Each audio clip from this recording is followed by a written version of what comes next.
হাঁটু গেড়ে পেয়ারা নবীর সামনে বসেছিলাম। আমার এই মাথার চুলের মধ্যে মুবারক হাত লাগিয়ে বিশ্বনবী নিজে আমাকে আজানের প্রতিটা বাক্য শিক্ষা দিয়েছেন। বিশ্বনবীর মুবারক হাত, পবিত্র হাত আমার মাথার চুলের যেই জায়গায় লেগেছে, আমি চাই ওই চুলগুলা নিয়ে আমি আমার কবরের ভিতরে যাব। সাইয়েদনা আবু মাহজুরা রাদিয়াল্লাহু তাআলা আনহু ইন্তেকালের আগের পর্যন্ত মাথার সামনের চুলগুলা কাটে নাই। হাজারী সাহেবের আগমন আদ-দ্বীন ফাউন্ডেশনের পক্ষ থেকে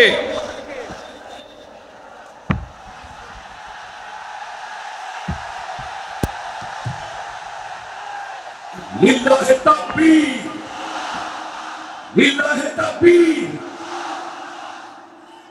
মিজান ভাইয়ের আগমন, শুভেচ্ছা স্বাগতম। মিজান ভাইয়ের আগমন, লিল্লাহি তাকবীর, লিল্লাহি তাকবীর।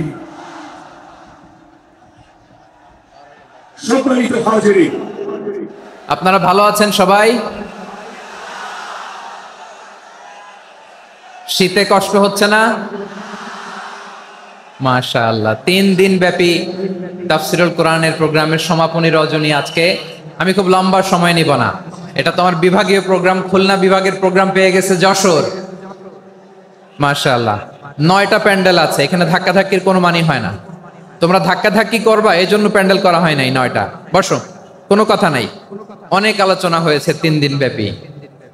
দেশ বরেণ্য প্রথিতযশা ওলামায়ে হযরতের মুখে আপনারা অসংখ্য কথা শুনেছেন। আমলের জন্য এগুলোই যথেষ্ট। নতুন করে আমার বলার কিছুর দরকার নাই। নতুন করে উপস্থাপনের মতো বলার মতো আমার কাছে কিছু নাইও। যা বলার 1500 বছর আগে আল্লাহ তাআলা উম্মাহকে বলে দিয়েছেন, ঠিক কিনা? এমন কিতাব দান করেছে যে কিতাবে ভুল নাই।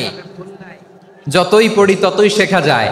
বিয়ন্ডলেস, বাউন্ডলেস, বটমলেস, কুল কিনারা নাই, কুল কিনারা বিহীন সাগর। পড়েন সুবহানাল্লাহ। আসুন এখানে আসার বসার এই প্রোগ্রামে অংশগ্রহণ করার উদ্দেশ্যকে, নিয়তকে আমরা খালিস করে নেই। আজকে আমরা যা শুনবো শিখবো আমলের নিয়তে শুনবো, ঠিক কিনা বলেন? শেষ পর্যন্ত নীরবতা বজায় রাখবো। আমি উঠবো, আপনারা উঠবেন। এর আগে ওঠা যাবে না। স্কেডিউলে একটু চেঞ্জ এসেছে, এশার সালাত হয়নি। আমার আলোচনার পরপরই আজান হবে। এশার সালাতে আমরা জামাতে অংশগ্রহণ করে একসাথে বিদায় নেব ইনশাআল্লাহ। বলেন, যে টপিকটি নিয়ে আমি আপনাদের সামনে আজকে কথা বলতে চাই, টপিকটি অনেক গুরুত্বপূর্ণ। টপিকটি হচ্ছে হিউম্যান রিসোর্স ডেভেলপমেন্ট, মানব সম্পদ উন্নয়ন। কারণ আল্লাহ তাআলা আমাদের যা দেখ আর না দেখ এটা দিছে। মানুষ আর মানুষ, 18 কোটি মানুষ, ঠিক কিনা? এই 18 কোটির জনসংখ্যার দেশে বসবাস করে আমরা খুশি না বেজার? খুশি হইতে হবে, বেজার হইেন না। জাপানের খবর জানেন? তাদের গ্রোথ রেট নিচের দিকে, উল্টো। জনসংখ্যা নাই, বাচ্চা নিলে, সন্তান নিলে গভর্নমেন্ট তাদের টাকা দেয়। আমাদেরকে আল্লাহ তাআলা দয়া করে মায়া করে এই সম্পদটা দিয়েছেন। এই মানব সম্পদকে যেন আমরা কাজে লাগাই ইনশাআল্লাহ। পড়েন সবাই। হিউম্যান রিসোর্স ডেভেলপমেন্ট অনেক জনগুরুত্বপূর্ণ বিষয়, খুব সেনসিটিভ বিষয়। বুঝতে হবে যশোরের স্মার্ট ছেলেরা, এই যে আমি যাদেরকে দেখতে পাচ্ছি, all are the Gen Z of Jashore. যারা জেন জি, ওরা স্মার্ট, ওরা ইশারা ইঙ্গিতে কাজ করে। এই যে পুরো গদি উল্টায় দিছে, ঠিক কিনা? 24-এর ছাত্র নাগরিক অভ্যুত্থান আমাদের দেখিয়ে দিচ্ছে কিভাবে চোখের ইশারায় গদি উল্টে দিতে হয়। তো জেনজিদের নিয়ে বসেছে, ওরা তো স্মার্ট, ওরা ডিস্টার্ব করবে না।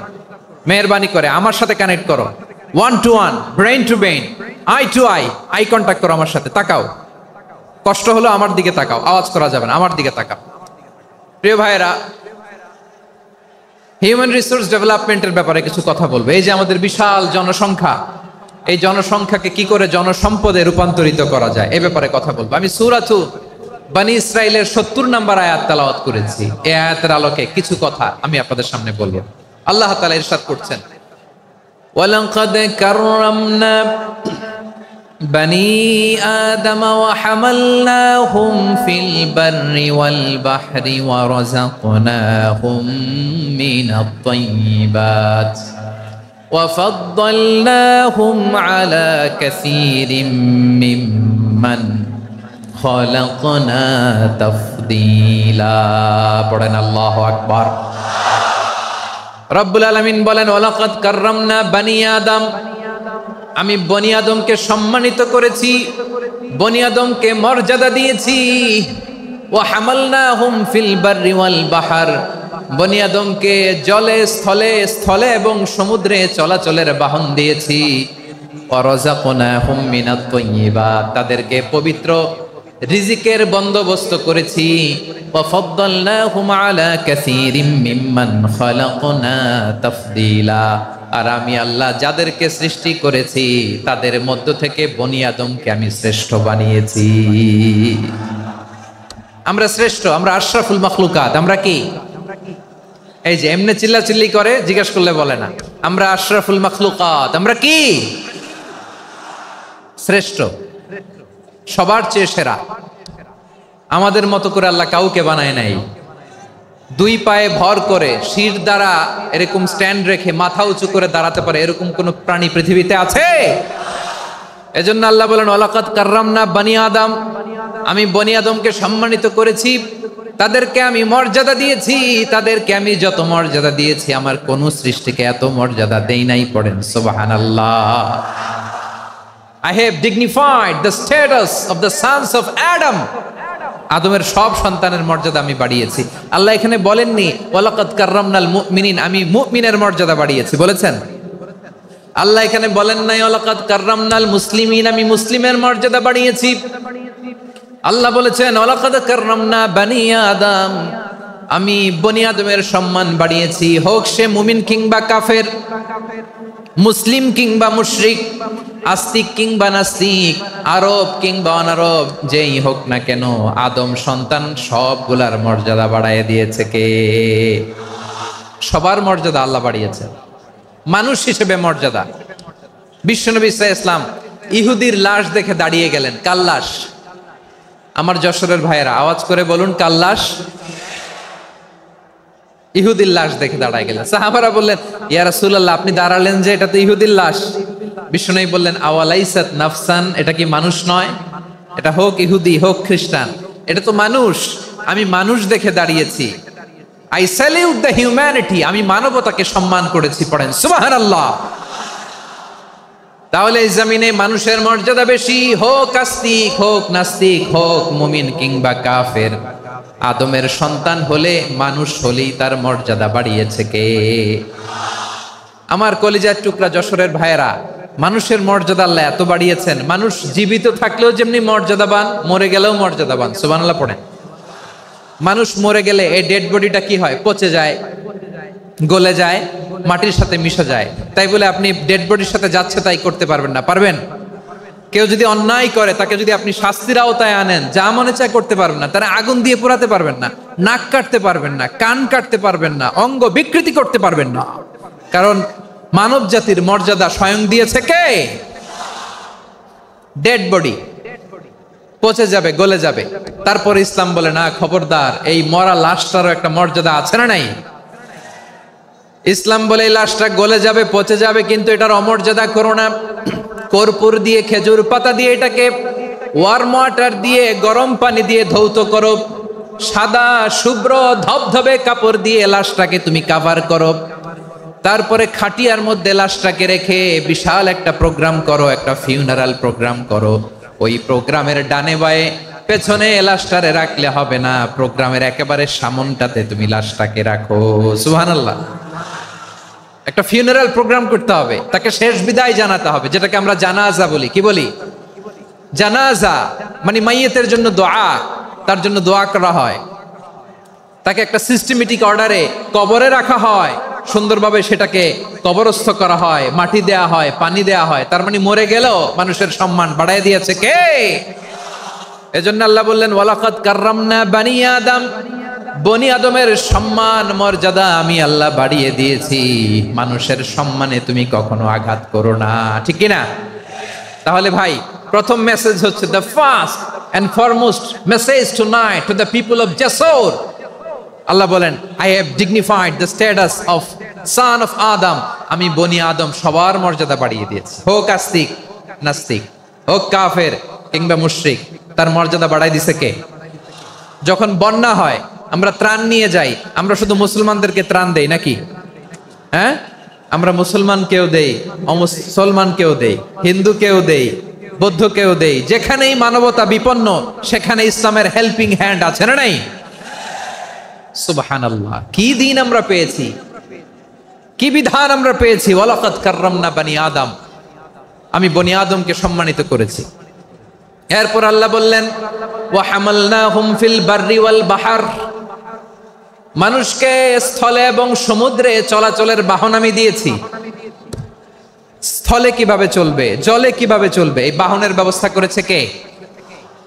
এই জেনজি, এই স্যামড়া, ইরাম করতেছো কিসের জন্য? হ্যাঁ, ইরাম করলে চলবি? হ্যাঁ, বস বস বস বস, আওয়াজ করতেছো কেন? দিবা না, কথা বলতে দিবা না আমাকে? তো এইটা বুঝি তোমাদের ভালোবাসার নমুনা?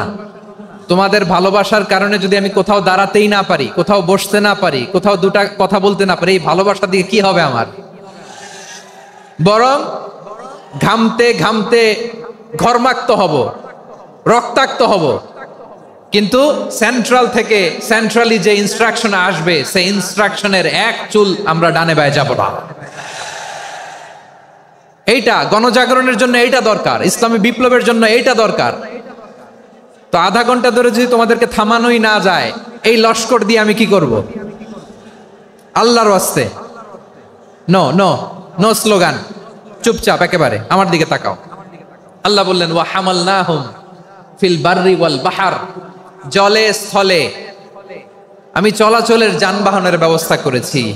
আমরা স্থলে ঘোড়ার উপরে চড়ি, উটের উপরে চড়ি, গাড়ির উপরে চড়ি। এই যে গাড়ির ইঞ্জিন বানাইছি আমরা, এটার মেধা দিয়েছে কে? আবার সাগরের মধ্যে আমরা নৌযান, জলযান, বড় বড় জাহাজ দিয়ে এক মহাদেশ থেকে আরেক মহাদেশ যাই, এক দেশ থেকে মালামাল গুলো আরেক দেশে পাঠাই। সাগরের ভেতরে নৌকাগুলোরে ধরে রাখলো কে? ওয়াল ফুলকিল্লাতী তাজরি ফিল বাহরি বিমা ইয়ানফাউন নাস, মানুষের উপকার আছে এরকম সরঞ্জামাদি নিয়ে সাগরের উপরে বিশাল বিশাল জলযানগুলো চলে। এগুলো ডুবে যায় না, কাত হয়ে যায় না, পড়ে যায় না। এগুলোকে স্থিতিস্থাপকতাকে ঠিক করে রাখলো কে? আপনারা জাহাজ দেখেছেন? জাহাজ, হ্যাঁ, বাড়ি চট্টগ্রাম হইলে দেখতে পারতেন। দেখছেন? বিশাল বিশাল জাহাজ, বিশাল জাহাজ মালামাল নিয়ে এক মহাদেশ থেকে আরেক মহাদেশে যায়। গত মাসে আমার জাপান সফর ছিল। এই যে বাংলাদেশে যে গাড়িগুলো চালান, বেশিরভাগ গাড়ি আসে কিন্তু জাপান থেকে। হাজার হাজার গাড়ি একটা জাহাজ বহন করতে পারে, হাজার হাজার গাড়ি। এটাতে সাগরের মধ্যে ভাসাইলো কে? সবাই বলুন, ভাসালো কে? হাজার হাজার গাড়ি নিয়ে জাপানিজ গাড়িগুলো আমাদের চট্টগ্রামের এয়ারপোর্টের বন্দরে ভিড়ে। যুক্তরাষ্ট্রে আমি দেখেছি বিশাল বিশাল জাহাজ। আপনারা টাইটানিক জাহাজের নাম শুনেছেন? টাইটানিকেরও 8 গুণ 10 গুণ বড়। সুবহানাল্লাহ কইবেন না? টাইটানিক জাহাজের 8 গুণ 10 গুণ বড় একটা জাহাজ আছে, আইকন অফ দ্য সি, আমি দেখে এসেছি। রয়্যাল ক্যারিবিয়ান দেখে এসেছি। সাগরের সামনে জেটিতে যখন দাঁড়ালাম, জাহাজটা যখন যায়, আমার মনে হচ্ছে একটা শহর, গোটা শহর, the entire city is floating on the water. পুরো একটা শহর মনে হয় পানির উপর দিয়ে ভেসে যাচ্ছে। পড়েন সুবহানাল্লাহ। এই যে আইকন অফ দ্য সি, এই ক্রুজ, এই জাহাজটা, এটার ভিতরে স্টেডিয়াম আছে। কিসের ভিতরে স্টেডিয়াম? কথা বুঝে নাই বোধহয়। স্টেডিয়াম কিসের ভিতর? সুইমিং পুল আছে, শপিং মল আছে, রেস্টুরেন্ট আছে, ক্লাব আছে, 3000 4000 রুম বিশিষ্ট, কক্ষ বিশিষ্ট হোটেল আছে। এই সবগুলোর নিয়ে এগুলো চলে সাগরের এই দোলার মধ্যে, জলোচ্ছ্বাসের মধ্যে, এই সাগরের ভেতরে এই জাহাজগুলোর ভাষায় রাখছে কে?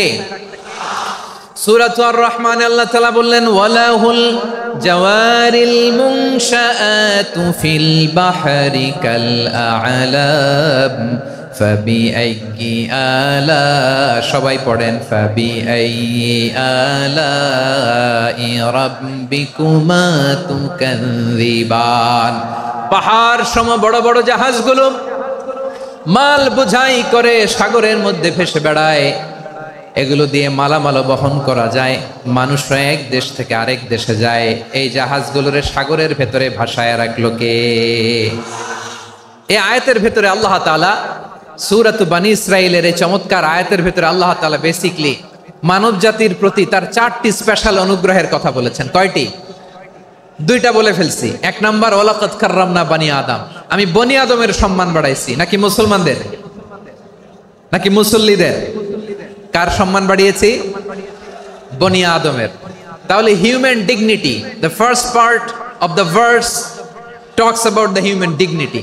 2 নাম্বার অংশ আল্লাহ তাআলা বললেন ওয়া হামালনাহুম ফিল বাররি ওয়াল বাহর, স্থলে এবং সমুদ্রে আমি তাদের জন্য চলাচলের বাহন দিয়েছি।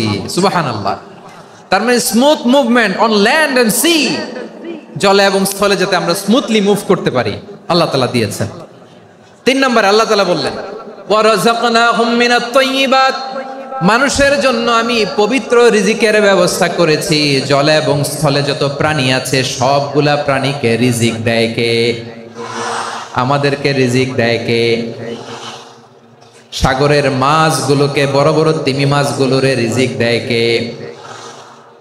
বাতাসের মধ্যে ভেসে বেড়ানো বড় বড় পাখিগুলো, স্ক্যান্ডিনেভিয়ান কান্ট্রি থেকে লক্ষ লক্ষ কোটি কোটি পাখিগুলো যে এক দেশ থেকে আরেক দেশে ট্রান্সফার হয়, এগুলোর রিজিক দেয় কে? রব্বুল আলামিন বলেন ওয়ামা মিন দাব্বাতিন ফিল আরদি ইল্লা আলাল্লাহি রিজকুহা ওয়া ইয়ালামু মুস্তাকাররাহা ওয়া মুস্তাওদাআহা কুল্লুম ফি কিতাবিম মুবিন। আল্লাহু আকবার। রব্বুল আলামিন বলেন ভূপৃষ্ঠে বিচরণশীল যত প্রাণী আছে সব প্রাণীগুলোকে আমি আল্লাহ আমার নিজের কুদরতে রিজিকের বন্দোবস্ত করি। এই প্রাণীগুলো কোথায় থাকে, কোথায় যায়, সব জায়গায় আমি রিজিক পৌঁছে দেই। রিজিক কেউ দিতে পারে না, রিজিকের মালিক কে? রিজিকের মালিক তিনি আল্লাহ। এজন্য আল্লাহ তাআলা বললেন ওয়ারাযাকনাহুম মিনাত তাইয়্যিবাত। এরপর আল্লাহ বললেন ওয়া ফাদ্দালনাহুম আলা কাসীরিম মিম্মান খালাকনা তাফদীলা। আমি যত প্রাণী সৃষ্টি করেছি সকল প্রাণীর মধ্যে মানুষের মর্যাদা শ্রেষ্ঠত্ব আমি দিয়েছি। সুবহানাল্লাহ পড়েন। তাহলে 1 নম্বরে আল্লাহ বললেন আমি বনি আদমের মর্যাদা বাড়ালাম। এরপরে বললেন স্থলে এবং সমুদ্রে চলাচলের জন্য যানবাহন দিলাম। 3 নম্বরে আল্লাহ বললেন পবিত্র রিজিকের ব্যবস্থা করে দিলাম। এরপরে আল্লাহ বললেন যত প্রাণী আছে, সৃষ্টি আছে, সবগুলার উপরে আমি মানুষকে শ্রেষ্ঠত্ব দিলাম। সুবহানাল্লাহ। তাহলে সবচেয়ে বেশি শ্রেষ্ঠত্ব মানুষের। কার? মানুষের। শুধু তাই নয় প্রিয় ভাইরা, আকাশ এবং জমিনে যা কিছু আছে সবকিছু মানুষের জন্য, মানুষের কল্যাণে, মানুষের প্রয়োজনে, মানুষের বশীভূত করে সৃষ্টি করেছেন কে?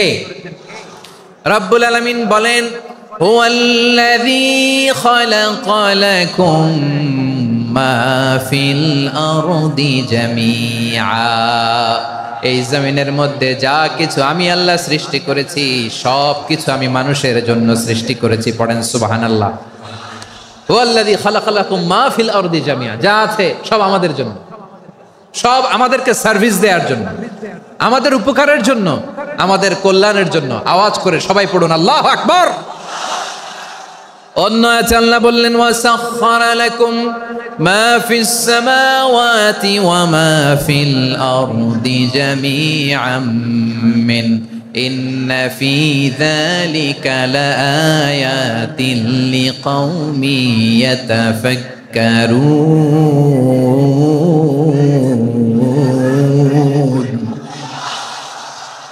প্রথম আয়াতে আল্লাহ বললেন জমিনে যা আছে সব তোমাদের কল্যাণে আমি সৃষ্টি করলাম। এরপরে আল্লাহ বললেন আকাশেও যা আছে সব তোমাদের জন্য সৃষ্টি করলাম, তোমাদের অনুগত বানায় দিলাম। পড়েন সুবহানাল্লাহ।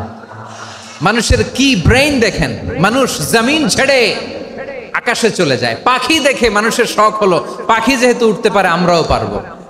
অরবিল রাইট, উইলবার রাইট, দুই ভাই মিলে আঁকাঝোঁকা করতে করতে করতে করতে প্লেন বানায় ফেললো। কোন সুবহানাল্লাহ। এখন পাখিও ওরে, আমরাও ওরি। এরপরেই মানুষের কৌতূহল থামে না এখানে, মানুষ চলে গিয়েছে চাঁদে। কোথায় গেছে? এখন কিন্তু চাঁদে জমি বিক্রি হয় জানেন। পৃথিবী নিয়ে মারামারি শেষ, রাশিয়া আমেরিকা এখন ধরছে চাঁদ আর মঙ্গল গ্রহ। এখন চাঁদে জমি বিক্রি হয়, মঙ্গলে জমি বিক্রি হয়। এই চাঁদ, মঙ্গল, বৃহস্পতি, শনি সব আল্লাহ তাআলা আমাদের জন্য বানিয়েছেন। সুবহানাল্লাহ পড়েন। মানুষ সাগরের উপরে চড়ে, শূন্যে ভেসে বেড়ায়, পাহাড় কেটে সুড়ঙ্গ বানায়, টানেল বানায়। মানুষ ব্রডব্যান্ডের লাইন নিয়ে যায় সাগরের ভেতর দিয়ে, এক দেশ থেকে আরেক দেশে, এক মহাদেশ থেকে আরেক মহাদেশে। সুবহানাল্লাহ পড়েন। তার মানে গোটা বিশ্বের সবকিছুর উপরে control, superiority over all creatures, সবকিছুর উপর কন্ট্রোল, মনিটরিং, নিয়ন্ত্রণ, এটা প্রতিষ্ঠা করে দিয়েছে কে? এজন্যই মানুষের শ্রেষ্ঠত্ব। ওয়ালাকাদ কাররামনা বানি আদম, আমি বনি আদমের সম্মান বাড়িয়েছি, মর্যাদা আমি বাড়িয়ে দিয়েছি এই কারণে, কারণ মানুষ সবকিছুর উপর নিয়ন্ত্রণ নিতে পারে। মানুষকে নিয়ে এই কোরআনের সব আলোচনা, মানুষকে নিয়ে এই কোরআনের সব। তাই কোরআনের কেন্দ্রীয় আলোচ্য বিষয় হচ্ছে মানুষ। কোরআনের কেন্দ্রীয় আলোচ্য বিষয় কি? যশোরের ভাইয়েরা বুঝে থাকলে সবাই বলবেন, কোরআনের কেন্দ্রীয় আলোচ্য বিষয় কি? এই যে আমি মূল আলোচনায় যাচ্ছি এখন। কেন মানুষ কোরআনের কেন্দ্রীয় আলোচ্য বিষয়? এই যে ভাইয়েরা, এই যে হাত জোর করে, এই যে Jessore Gen Z, the smart people of Jessore, হাত জোর করে বলতেছে, হাত জোর করে তোদের কাছে আল্লাহর দোহাই লাগে, স্টপ স্টপ। শুরুতে একবার বলেছে জায়গা না হলে আস্তে আস্তে ধাক্কা দিবা, সামনে না পিছনে, দিয়ে দিয়ে বেরোয় চলে যাও। এলইডিতে দেখো, এই যে এই যে আল্লাহর ওয়াস্তে জায়গা না হলে ওদিকে যাও। কোরআনের মাহফিলে বিশৃঙ্খলা, এটা কাফিরদের আলামত। কাফিররা শীষ দিত, শীষ। বিশ্বনবী কোরআনের তাফসির করলে কাফিররা শীষ দিত আর ক্ল্যাপিং করত, হুইসেল এন্ড ক্ল্যাপিং। তা আমরা কি এখানে বিশৃঙ্খলা করতে আসছি? তো বারবার থামানো লাগে কেন? কোনো আওয়াজ হবে না, বললাম তো, স্টপ। আওয়াজ করে বলুন কোরআনের কেন্দ্রীয় আলোচ্য বিষয় কি? সবাই বলেননি। এতগুলো মানুষ উত্তর দিলে এতটুকু আওয়াজ হয়, অন্তত আমি বিশ্বাস করি না। যশোর, আওয়াজ করে বলো কোরআনের কেন্দ্রীয় আলোচ্য বিষয় কি? মানুষ। এই মানুষ কোরআনের কেন্দ্রীয় আলোচ্য বিষয়। মানুষকে আল্লাহ স্বাধীনতা দিয়েছেন। ফামান শাআ ফালইউমিন ওয়া মান শাআ ফালইয়াকফুর। চাইলে মুমিন হতে পারো, চাইলে কাফের হতে পারো, তোমার ইচ্ছা। তবে জেনে রাখো, মুমিন হলে পাবা জান্নাত, কাফির হলে পাবা জাহান্নাম। নাও দ্য ডিসিশন ইজ ইয়ার্স। সিদ্ধান্ত তোমার, জান্নাতে যাবা না জাহান্নামে যাবা। যশোরের ভাইয়ের আওয়াজ করে বলুন, কই যেতে চান, জান্নাতে না জাহান্নামে? ডান দিকে না বাম দিকে? ডানপন্থী না বামপন্থী? চিল্লা চিল্লি না চুপচাপ? চুপচাপ কয়ে আবার চিল্লাচিল্লি শুরু করে দিচ্ছে। মাশাআল্লাহ। তাহলে কোরআনের কেন্দ্রীয় আলোচ্য বিষয় মানুষ। আমার সাথে থাকতে হবে, তোমাদেরকে নিয়ে আমি আলোচনা শেষ পর্যন্ত যাব। অনেক গুরুত্বপূর্ণ কথা বাকি আছে, আমাকে সহযোগিতা করতে হবে। মাশাআল্লাহ, এই তো ঠান্ডা হয়েছে। হ্যাঁ ঠিক আছে, ঠিক আছে, ঠিক আছে। মানুষকে আল্লাহ এত স্বাধীনতা দিয়েছেন, মানুষ চাইলে অনেক ভালো হইতে পারে। ভালোর রাস্তাও খোলা, খারাপ হওয়ার রাস্তাও খোলা। ভালো হইলে মানুষ অনেক ভালো, খারাপ হইলে অনেক খারাপ। ভালো হইলে সবচেয়ে ভালো, খারাপ হইলে সবচেয়ে খারাপ।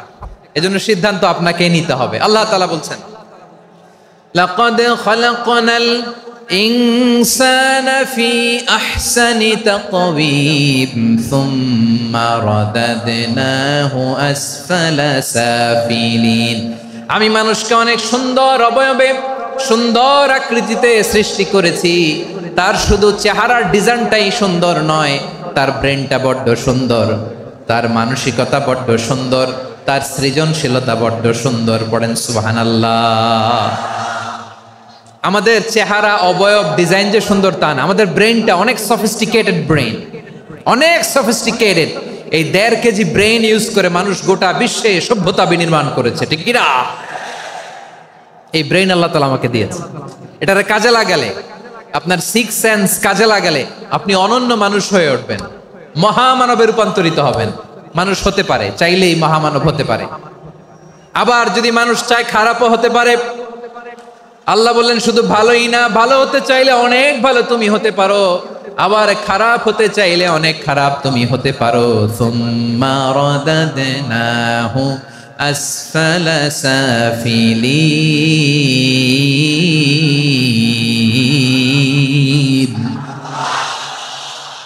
খারাপ হলে একেবারে খারাপ হতে পারো, নিকৃষ্ট হলে একেবারে নিকৃষ্ট হতে পারো, ভালো হলেও ভালো হতে পারো। কোন সুবহানাল্লাহ।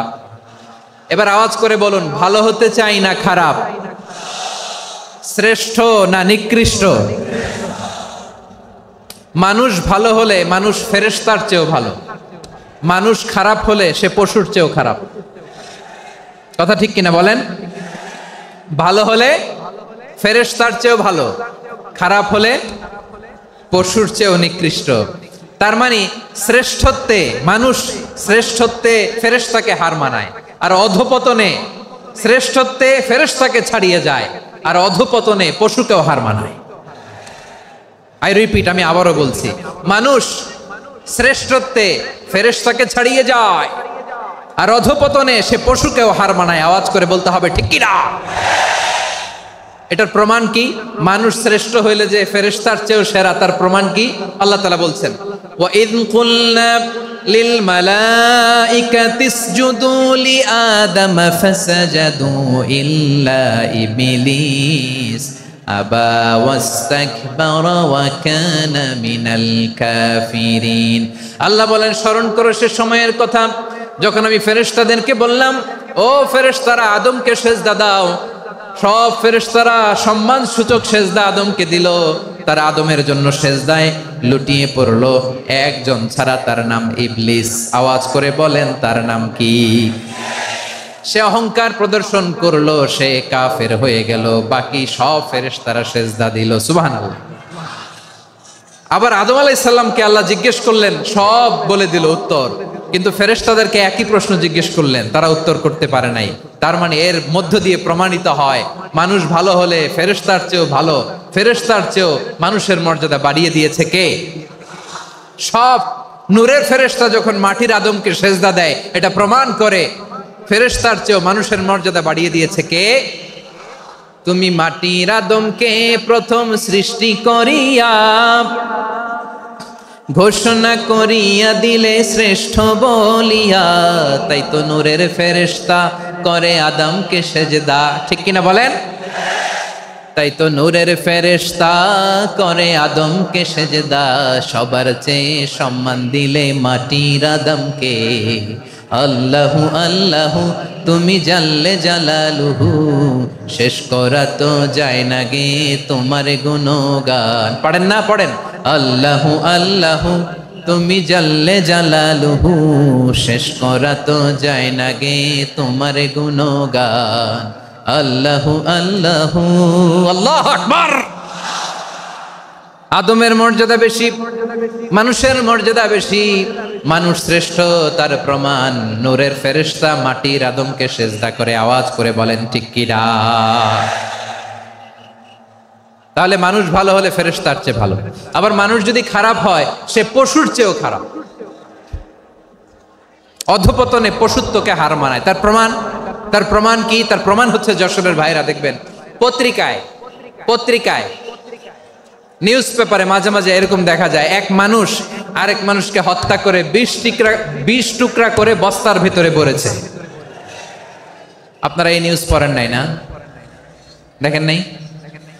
দেখছেন? মানুষ মানুষকে হত্যা করে কয় টুকরা? জোরে বলেন। এখানেই ক্ষান্ত হয় না, আবার কোথায় ভরছে? বস্তার ভেতরে। আচ্ছা, বুঝে থাকলে আওয়াজ করে বলেন, কোনদিন শুনছেন একটা হাতি আর একটা হাতিকে হত্যা করে 20 টুকরা করছে, এরপরে বস্তার ভিতরে ভরছে? হয়েছে? তাহলে দেখেন, মানুষ যদি খারাপ হয় সে পশুকেও হার মানায়। চিল্লায় বলো ঠিক কিনা? এমনও দুশ্চরিত্র মানুষ আছে যার যার নজর থেকে 6 মাসের ছোট্ট মেয়ে থেকে শুরু করে 80 বছরের বৃদ্ধারাও নিরাপদ নয়। পশুকেও হার মানে।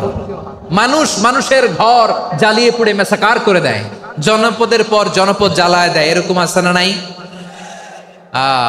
বোমা মেরে শহরগুলো উড়িয়ে দেয়। এই যে ইসরায়েল গাজার মধ্যে যে অ্যাটাক করেছে, এরা মসজিদ মানে নাই, মসজিদে বম ফেলেছে। এরা খ্রিস্টানদের চার্চ গির্জা মানে নাই, গির্জায় বম ফেলেছে। পৃথিবীর ইতিহাসে never happened in the history of the world that someone bombed on a hospital, on a ICU center. এমন হাসপাতাল যেখানে আইসিইউর রোগীরা আছে, ওই হাসপাতালের উপরও ইসরায়েলি সৈনিকেরা বোমা মেরেছে। জোরে বলেন ঠিক কিনা? এরা মানুষ? আওয়াজ করে বলেন, এরা মানুষ না। প্রিয় ভাইয়েরা, চোখ কান নাক মুখ থাকলেই মানুষ না। যা সামনে দেখেন এগুলো সব মানুষ না, এগুলো জনসংখ্যা। এগুলো কি? সবাই বলুন, এগুলো কি? বাড়ছে জনসংখ্যা, কমছে মানুষ। বাড়ছে জনসংখ্যা, কমছে। এই দুনিয়া এখন তো আর সেই দুনিয়া নাই, মানুষ নামের মানুষ আছে, দুনিয়া বোঝাই, সেই মানুষের ভিড়ে আমার আসল মানুষ নাই। ঠিক কিনা? আসল মানুষের বড্ড অভাব, আসল মানুষের বড্ড অভাব। আমার ভাইয়েরা, মানুষ খারাপ হলে পশুকেও হার মানায়। আচ্ছা, আওয়াজ করে বলেন, এই যশোরের ছেলেরা এদিক তাকাও, আওয়াজ করে বলো, যে ইসরায়েলি সোলজাররা উপর থেকে বোমা মারল, তারাও মানুষ? তারাও কি? ওরাও রক্তে মাংসে মানুষ, ওদেরও পরিবার আছে।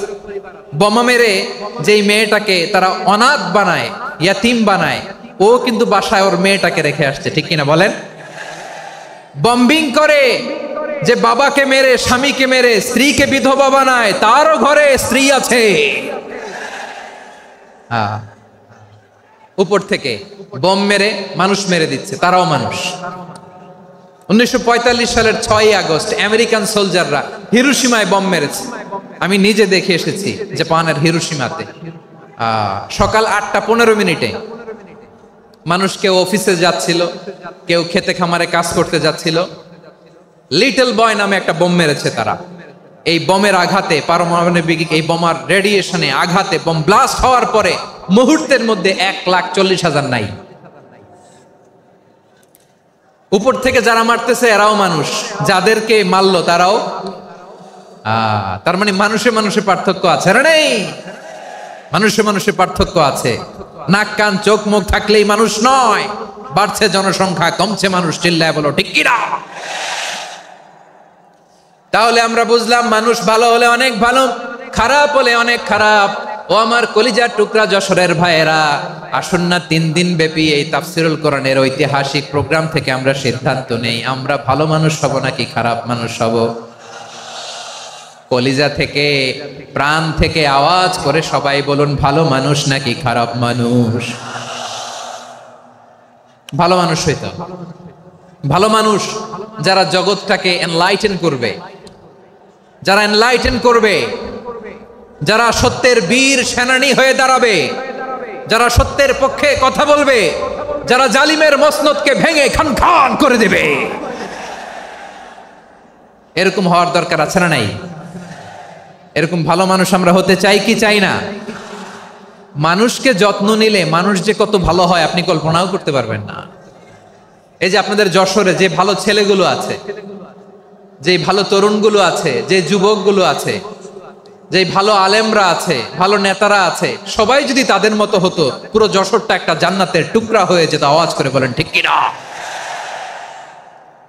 মানুষকে নার্চারিং করলে, মানুষকে পলিশ করলে, মানুষকে গ্রুমিং করলে, মানুষকে সঠিক তারবিয়া দিলে মানুষ অনন্য হয়ে ওঠে। প্রতিটি মানুষ অনন্য। আমি অনন্য, আপনি অনন্য, আমরা সবাই অনন্য। সুবহানাল্লাহ বলেন। মানুষকে আল্লাহ তাআলা দিয়েছেন অসীম ক্ষমতা, অসীম ক্ষমতা। সুবহানাল্লাহ। একটা মানুষ পারে না এমন কিছু নাই, একটা মানুষ পারে না এমন কিছু নাই। বিশ্বাস করতে হবে, মানুষ যা কল্পনা করতে পারে ওইটা মানুষ করে দেখাতে পারে। যশোরের ভাইয়ের, আই রিপিট, আমি আবারও বলছি, এই চিল্লাচিল্লি করলে আমার এই গুরুত্বপূর্ণ কথা তোমরা মিস করবা। আমরা যখন আমার পিতার পৃষ্ঠদেশে ছিলাম, পিতার পৃষ্ঠদেশ থেকে শুক্রাণু যখন মায়ের গর্ভদেশে যেয়ে পড়ে, কতটা শুক্রাণু ভ্রমণ শুরু করে জানো? 20 কোটি শুক্রাণু। একবার সিমেন আউট হলে সেখানে 20 কোটি শুক্রাণু থাকে, ভ্রমণ শুরু করে।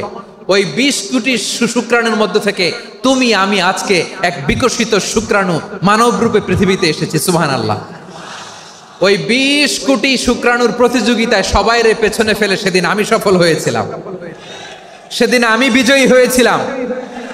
সেদিন আমি এত ছোট ছিলাম, মাইক্রোস্কোপ দিয়েও আমার অস্তিত্ব টের পাওয়া যায় না। আমি এত তুচ্ছ ছিলাম, নগণ্য ছিলাম। আমার কান ছিল না, আমার চোখ ছিল না, আমার হাত ছিল না, আমার জন্য রিকমেন্ডেশন করার মতো মামু ছিল না, খালা ছিল না, কেউ ছিল না। তারপরেও ওই প্রতিযোগিতায়, ওই কম্পিটিশনে যখন আমারে কেউ হারাতে পারে নাই, আল্লাহর জমিনেও আমারে কেউ হারাতে পারে না। হারার জন্য তোমার জন্মই হয় নাই, তুমি আসছোই জিতার জন্য। সুবহানাল্লাহ। বিশ্বনবী বলেন, আন্নাসু মাআদিন কামাআদিনি যাহাবি ওয়াল ফিদ্দা খিয়ারুহুম ফিল জাহিলিয়াতি খিয়ারুহুম ফিল ইসলাম। Peoples are like mines of gold and silver. সোনার খনি, রূপার খনি, এর চেয়েও বড় খনি হচ্ছে এই মানব সম্পদের খনি। আওয়াজ করে বলেন আল্লাহু আকবার। আল্লাহ তাআলা এই সম্পদ আমাদেরকে দিয়েছে। বিশ্বনবী বলেন, মানুষ হচ্ছে খনির মতো। খিয়ারুহুম ফিল জাহিলিয়াতি খিয়ারুহুম ফিল ইসলাম। জাহিলি যুগে যারা সেরা, ইসলামেও তারা সেরা। ইদা ফাকহু, যদি তারা বুঝবান হয় তাহলে তাদেরকে সেরা বানায় দিবে কে? তাহলে মানুষের চেয়ে সেরা কেউ হতে পারে? মানুষের চেয়ে অনন্য কেউ হতে পারে? মানুষকে কেউ হারাতে পারে? আওয়াজ করে বলো, তোমাকে কেউ হারাতে পারবে? এই সাহস জাগছে আজকের আলোচনা থেকে। আমি তুমি অনন্য, আমাকে তোমাকে হারায়া দেওয়া এত সহজ না, ঠিক কিনা? একটা কথা জীবনের সাথে সেট করে নিতে হবে, আমি জিতি নয় শিখি, আমি কখনো হারি না। জীবনের সাথে সেট করে নাও, জেনজি অফ জেসর, আমি কখনো হারি না, আমি হয় জিতি নয় শিখি। চিল্লায় বলো ঠিক কিনা? আমি কখনো হারি না, আমার হারানো এত সোজা না। কি সাহস জাগছে? বুকে সাহস জাগছে? তাকবীর পড়ো, লিল্লাহে তাকবীর। তাহলে বিশ্বনবী বললেন, নাসু মাআদিন, মানুষ হচ্ছে খনি। এই ধাক্কা ধাক্কি, আমি জানি এগুলো ভালোবাসার ধাক্কা ধাক্কি, এজন্য আমি সহ্য করে নেই। এগুলো যে ভালোবাসার ধাক্কা ধাক্কি, এটা আমরা বুঝি। পৃথিবীর কোন আইন, সিকিউরিটি প্রটোকল দিয়ে এটারে মানানো যাবে না, কারণ এটা তো ভালোবাসা, লাভ। লাভ কোনো আইন কানুন দিয়ে বাধা যায় না, মানানো যায় না, ঠিক কিনা বলো?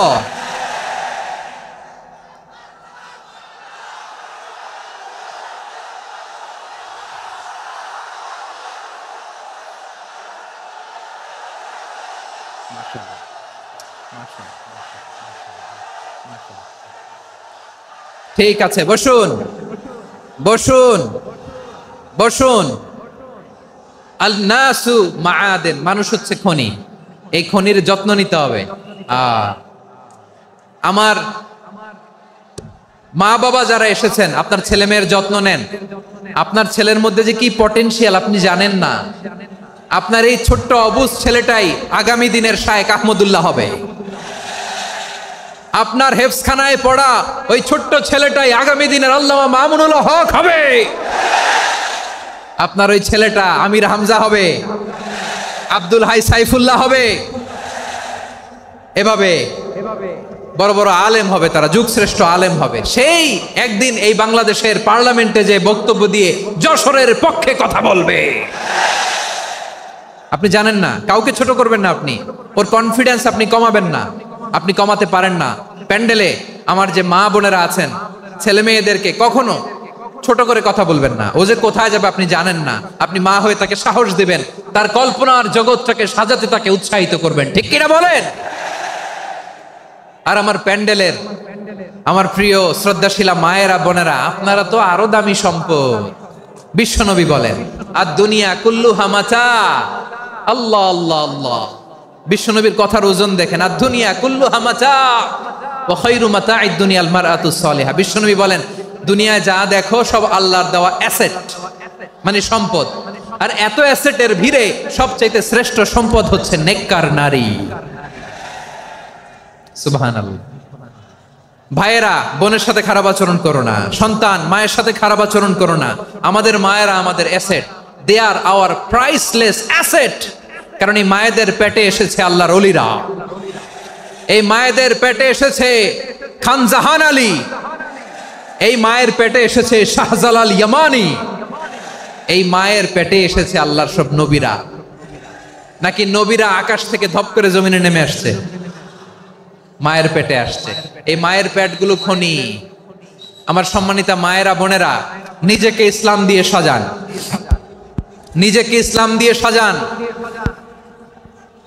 নিজেকে পবিত্র রাখুন, নিজের আব্রু ইমান ইজ্জতের হেফাজত করুন, কোরআন পড়ুন, সুন্নাহ পড়ুন। আপনি জানেন না আপনার গর্ভে কে আসছে, কোন ক্ষণজন্মা পুরুষকে আল্লাহ তাআলা আপনার গর্ভে পাঠাবে আপনি জানেন না। মায়েরা নিজেদেরকে পবিত্র রাখুন, ইসলাম চর্চা করুন, কোরআন চর্চা করুন, নৈতিকতা দিয়ে নিজেকে সাজান। যশোরের জেনজি, নিজেদেরকে প্রস্তুত রাখো আগামীর বাংলাদেশের জন্য। নৈতিকতা, মোরালিটি, ভ্যালিউজ দিয়ে নিজেকে সাজাও, ইসলাম দিয়ে নিজেকে সাজাও। কারণ আগামীর বাংলাদেশ ইসলামের বাংলাদেশ। বাংলাদেশের আসল পরিচয় ইসলাম। বাংলাদেশের আসল পরিচয় কি? সবাই বলে না। বাংলাদেশের আসল পরিচয় কি? এই ইসলাম নিয়ে আমরা সংসদ ভবন সাজাবো, রাজি আছি না নাই? শেকড় ভুলে যাওয়া যাবে না। আমরা ধাপে ধাপে শারিয়া আইনের দিকে যাব ইনশাআল্লাহ, কিন্তু জঙ্গিবাদ দিয়ে নয়, কট্টর পন্থা দিয়ে নয়। আমরা ইন্টেলেকচুয়ালি, গ্রাজুয়ালি, ধাপে ধাপে শারিয়া আইনের দিকে মুভ করব ইনশাআল্লাহ। বলো লিল্লাহি তাকবীর। এদেশের আসল পরিচয় সবাই বলে না, আওয়াজ করে এদেশের আসল পরিচয়। এদেশে আজান শুনে সূর্য ওঠে শহর গ্রামে, এদেশে আজান শুনে সূর্য ডোবে সন্ধ্যা নামে, এদেশে সকল কাজে সবাই বলে বিসমিল্লাহ, এদেশে ভালো কিছু দেখে শুনে হাসি মুখে সবাই বলে মাশা আল্লাহ। সুবহানাল্লাহ, সুবহানাল্লাহ, সুবহানাল্লাহ, সুবহানাল্লাহ, সুবহানাল্লাহ, সুবহানাল্লাহ, সুবহানাল্লাহ, সুবহানাল্লাহ। ও নবীন তরুণ তোমার কিসের এত ভয়, জেনে রেখো বাংলাদেশের আসল পরিচয়। বাংলাদেশের আসল পরিচয় ইসলাম। আওয়াজ তুলে বলো আসল পরিচয় কি? এদেশে পরস্পরে দেখা হলে দেয় সালাম, এদেশে আমজনতার হৃদয় জুড়ে পাক্কালাম। ঠিক কি না? এদেশে বিপদ এলে সর্বজনে সর্বক্ষণে দোয়া পড়ে ইন্না লিল্লাহ, সুবহানাল্লাহ, সুবহানাল্লাহ, সুবহানাল্লাহ, সুবহানাল্লাহ। এদেশে আজান শুনে সূর্য ওঠে শহর গ্রামে, এদেশে আজান শুনে সূর্য ডোবে সন্ধ্যা নামে, এদেশে সকল কাজে সবাই বলে বিসমিল্লাহ, এদেশে ভালো কিছু দেখে শুনে হাসি মুখে সবাই বলে মাশা আল্লাহ। সুবহানাল্লাহ, আওয়াজ করে সুবহানাল্লাহ, সুবহানাল্লাহ, সুবহানাল্লাহ, সুবহানাল্লাহ। সবাই একসাথে সুবহানাল্লাহ, সুবহানাল্লাহ, সুবহানাল্লাহ, সুবহানাল্লাহ। এদেশের আসল পরিচয় কি? আওয়াজ করে বলতে ভয় লাগে। এদেশের আসল পরিচয় কি? ইসলাম দিয়ে আমাদের সংসদ ভবন চলুক, আমরা চাই কি চাই না? বঙ্গভবনে লা ইলাহা ইল্লাল্লাহর পতাকা উড়ুক, আমরা চাই কি চাই না? প্রতিটি জেলা অফিসে, ডিসি অফিসে লা ইলাহার পতাকা ঝুলুক, আমরা চাই কি চাই না? কারা কারা চাই হাত তুলে আল্লাহরে দেখায়।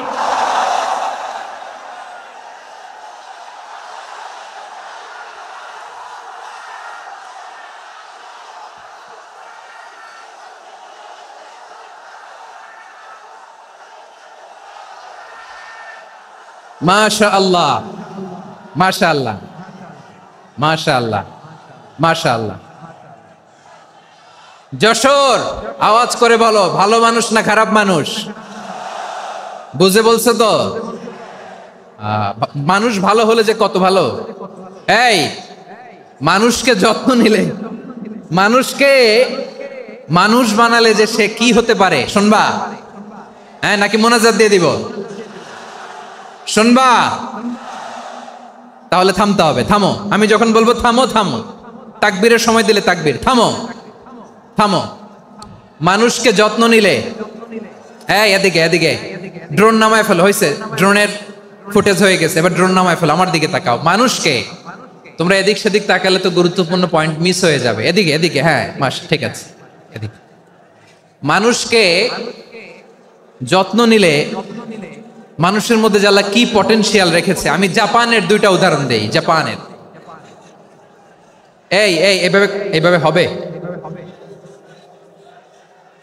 হয় বসো নয় পেছনে, কথা নাই, কথা তো বলাই যাবে না, হারাম কথা বলা আজকে, একেবারে চুপ।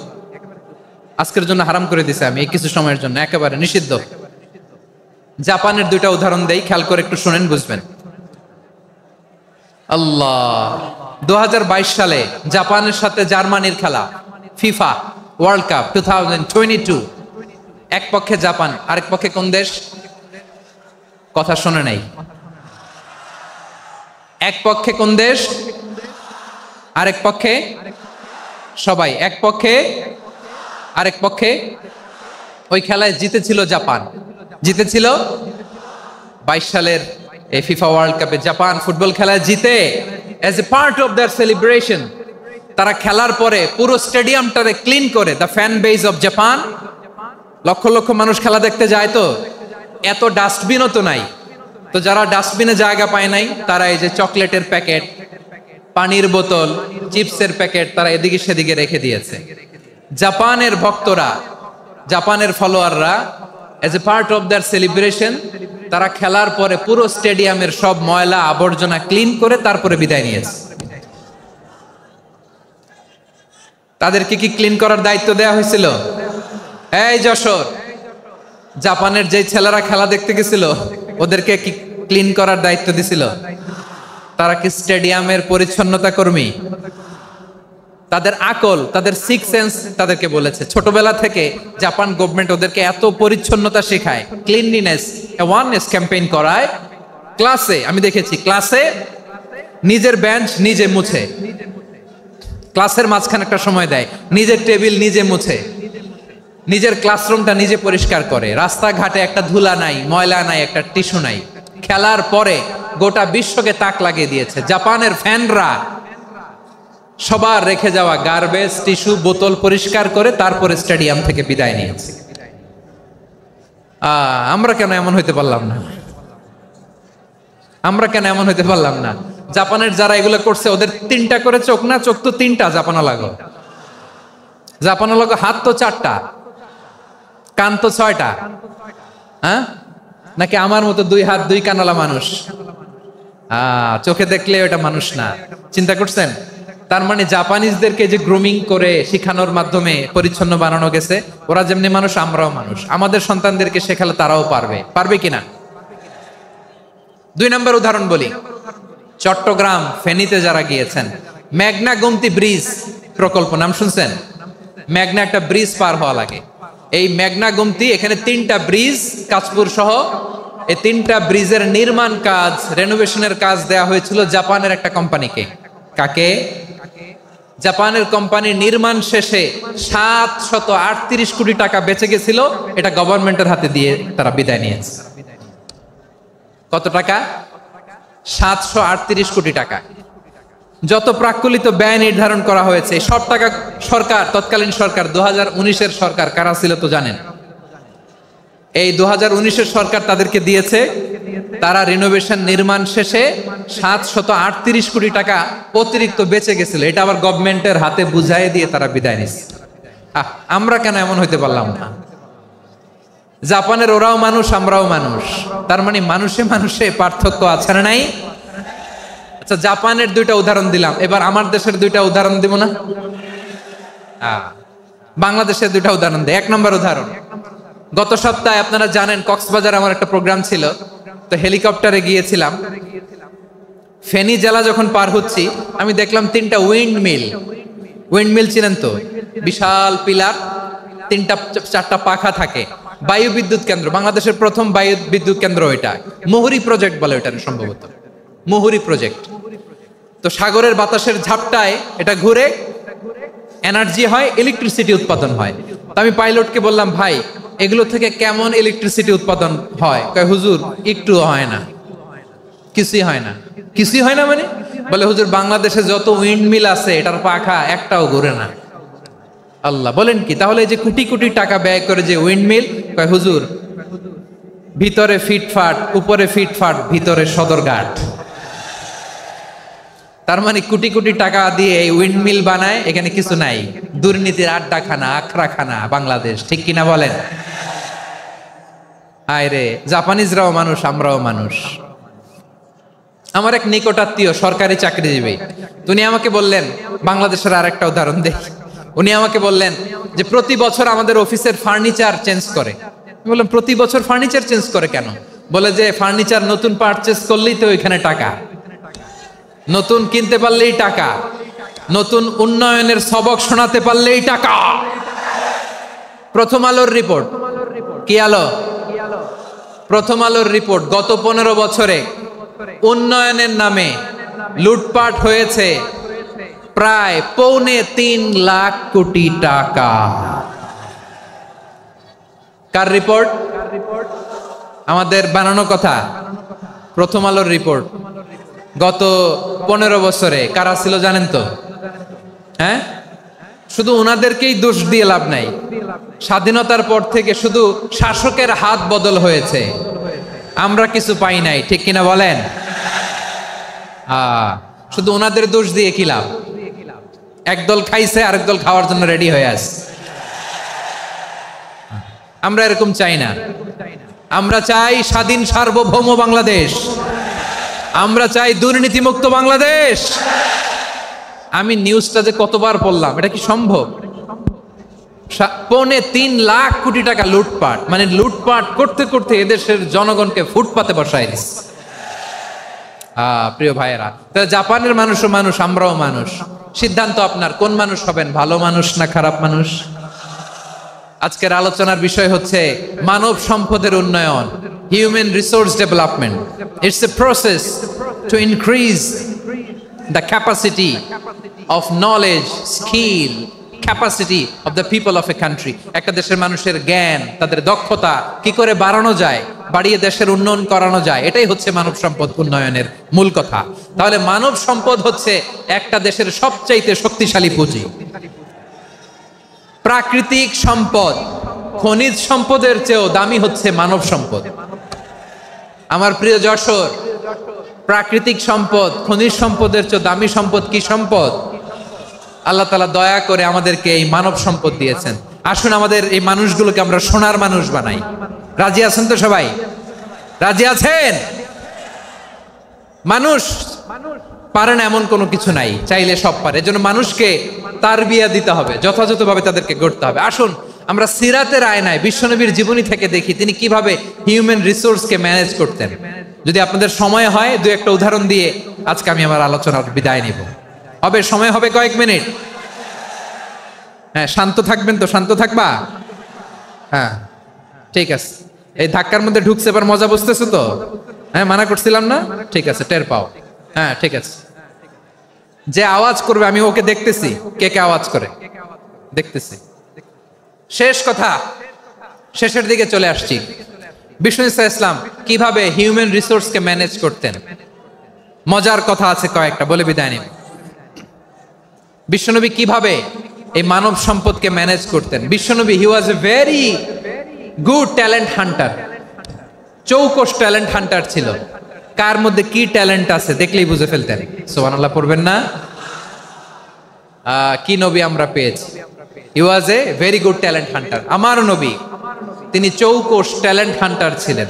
কার মধ্যে কি প্রতিভা বের করতেন, ওই প্রতিভাকে ইসলামের কল্যাণে কাজে লাগাতেন। সুবহানাল্লাহ বলেন। যাকে যেই জায়গায় সেট করলে ভালো হবে তাকে ওই জায়গায় সেট করতেন। কয়েকজন সাহাবীর জীবনী শোনাই। আবু মাহজুরা রাদিয়াল্লাহু তাআলা আনহু, মক্কার মুয়াজ্জিন, আগে ছিল মুশরিক, পরে হয়েছে মুমিন। উনি কিভাবে মুমিন হইলেন এই ঘটনাটা একটু আপনাদের শোনাতে চাই। তা আপনাদের তো সময় নাই হাতে, হ্যাঁ সময় আছে? এই জেনজি শেষ করে দিল আজকের প্রোগ্রামটা। 1 ঘন্টা ধাক্কা ধাক্কি করে কেমনে দাঁড়ায় আছে আমি বুঝলাম না।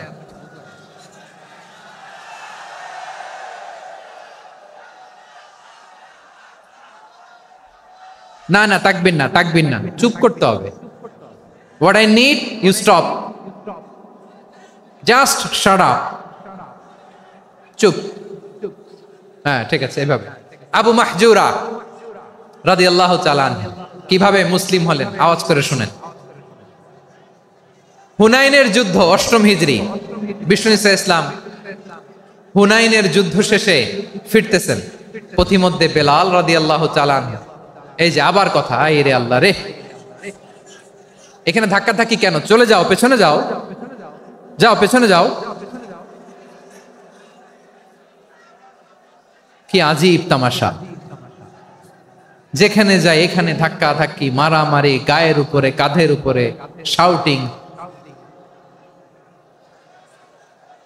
অনেক গুরুত্বপূর্ণ কথা পয়েন্ট করে নিয়ে আসে যে বলবো, এই শাউট করার কারণে প্রোগ্রামটাই নষ্ট করে দেয়। আসছে আমার ভালোবাসা দেখাইতে, প্রোগ্রামটাই শেষ করে দিয়ে চলে যায়। স্টপ। আবার কথা বল, স্টপ। হুনাইনের যুদ্ধে 8ম হিজরি, কত হিজরি সবাই বলেন না একটু, কত হিজরি? 8ম হিজরিতে হুনাইনের যুদ্ধে রাসূল সাল্লাল্লাহু আলাইহি ওয়াসাল্লাম ফিরে আসতেছেন মদিনায়। পথিমধ্যে বেলাল রাদিয়াল্লাহু তাআলা আনহু আজান দিচ্ছেন। কি দিচ্ছেন? তো পাশে ছিল মুশরিকদের একটা পল্লী, কিছু মুশরিক তরুণ, কিছু অমুসলিম কিশোর, তারা আজানকে ব্যঙ্গ করতেছে। আমাদের বাংলায় মুখ ভেঙ্গানো বলে আর কি। বেলাল রাদিয়াল্লাহু তাআলা আনহু আজান দিচ্ছেন, ওই বাচ্চাগুলো মুশরিক, তো ওরা আজানকে ব্যঙ্গ করতেছে, বিকৃতি করে ওরাও আজান দিচ্ছে। উদ্দেশ্য হচ্ছে আজানকে নিয়ে ঠাট্টা করা। উদ্দেশ্য কি? ঠাট্টা করা। ব্যাপারটা মনে কষ্ট পাওয়ার মতো ব্যাপার না? কিন্তু বিশ্বনবী ওইখানে দেখেন কি খুঁজলেন। বিশ্বনবী খেয়াল করলেন অমুসলিম কিশোরদের মধ্য থেকে একটা কিশোরের গলাটা বড় দরাজ গলা, কণ্ঠটা বড় সুন্দর। খেয়াল করে দেখলেন যে কিছু কিশোর বেলালের আজানকে ব্যঙ্গ করে, বিকৃতি করে, কিন্তু একজনের কণ্ঠ দেখতে পাচ্ছেন না এত দূরে, কিন্তু কণ্ঠটা বড় সুন্দর, দরাজ গলা। বিশ্বনবী সাহাবীদেরকে বললেন, ধরো এগুলারে, ধরো। সবগুলারে ধরে বিশ্বনবীর সামনে আনা হলো। ওরা হাঁটু গেড়ে বসলো। বিশ্বনবী বললেন, তোমাদের মধ্যে কে যেন ব্যঙ্গ করে আজান দিচ্ছিল, তার গলাটা বড় উঁচু, গলার বেসটা বড় মজবুত, মেলোডিয়াস, সুমধুর কণ্ঠ। কে? আবু মাহজুরা বলে, আমার বন্ধুরা সবাই আমার দিকে আঙ্গুল দেখায়, আমি পড়ে গেছি বিপদে। রাসূল সাল্লাল্লাহু আলাইহি ওয়াসাল্লাম বাকি অমুসলিম তরুণদেরকে ছেড়ে দিলেন, বললেন তোমরা যাও। এবার আবু মাহজুরারে পাইছে। আবু মাহজুরার চুলের মধ্যে হাত দিলেন বিশ্বনবী, মাথায় হাত দিয়ে বললেন, এবার আজান দাও দেখি। আবু মাহজুরা বলে, আমি তো আজান দিতে জানি না, কারণ আমি তো বেলালেরটা শুইনা দিছি, আমার তো মুখস্থ নাই, আমি তো আজান দিতে জানি না। বিশ্বনবী বললেন, জানো না? তাহলে আসো, আমি তোমারে শিখাই দেই। সুবহানাল্লাহ পড়েন। আবু মাহজুরা হাঁটু গেড়ে বসে, বিশ্বনবীর মোবারক হাত আবু মাহজুরার চুলের মধ্যে।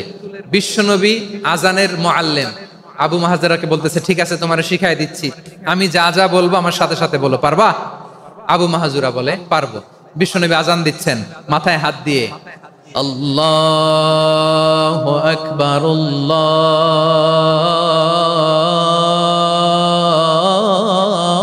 আল্লাহু আকবার। আবু মাহজুরা এই বাক্যটা পড়লেন। বিশ্বনবী দ্বিতীয় বাক্য পড়তে আরম্ভ করলেন,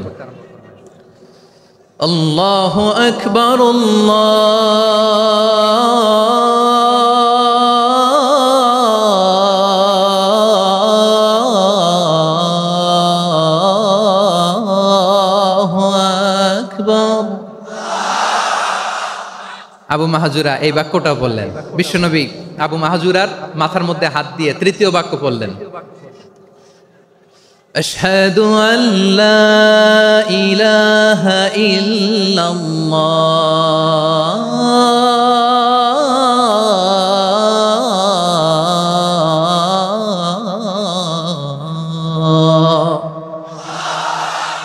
আবু মাহাজুরা তৃতীয় বাক্য পড়লেন। বিশ্বনবী একটা বাক্য পরে আবু মাহাজুরা পরে, বিশ্বনবী পরে আবু মাহাজুরা পরে। আবু মাহাজুরা কিন্তু অমুসলিম, মুশরিক।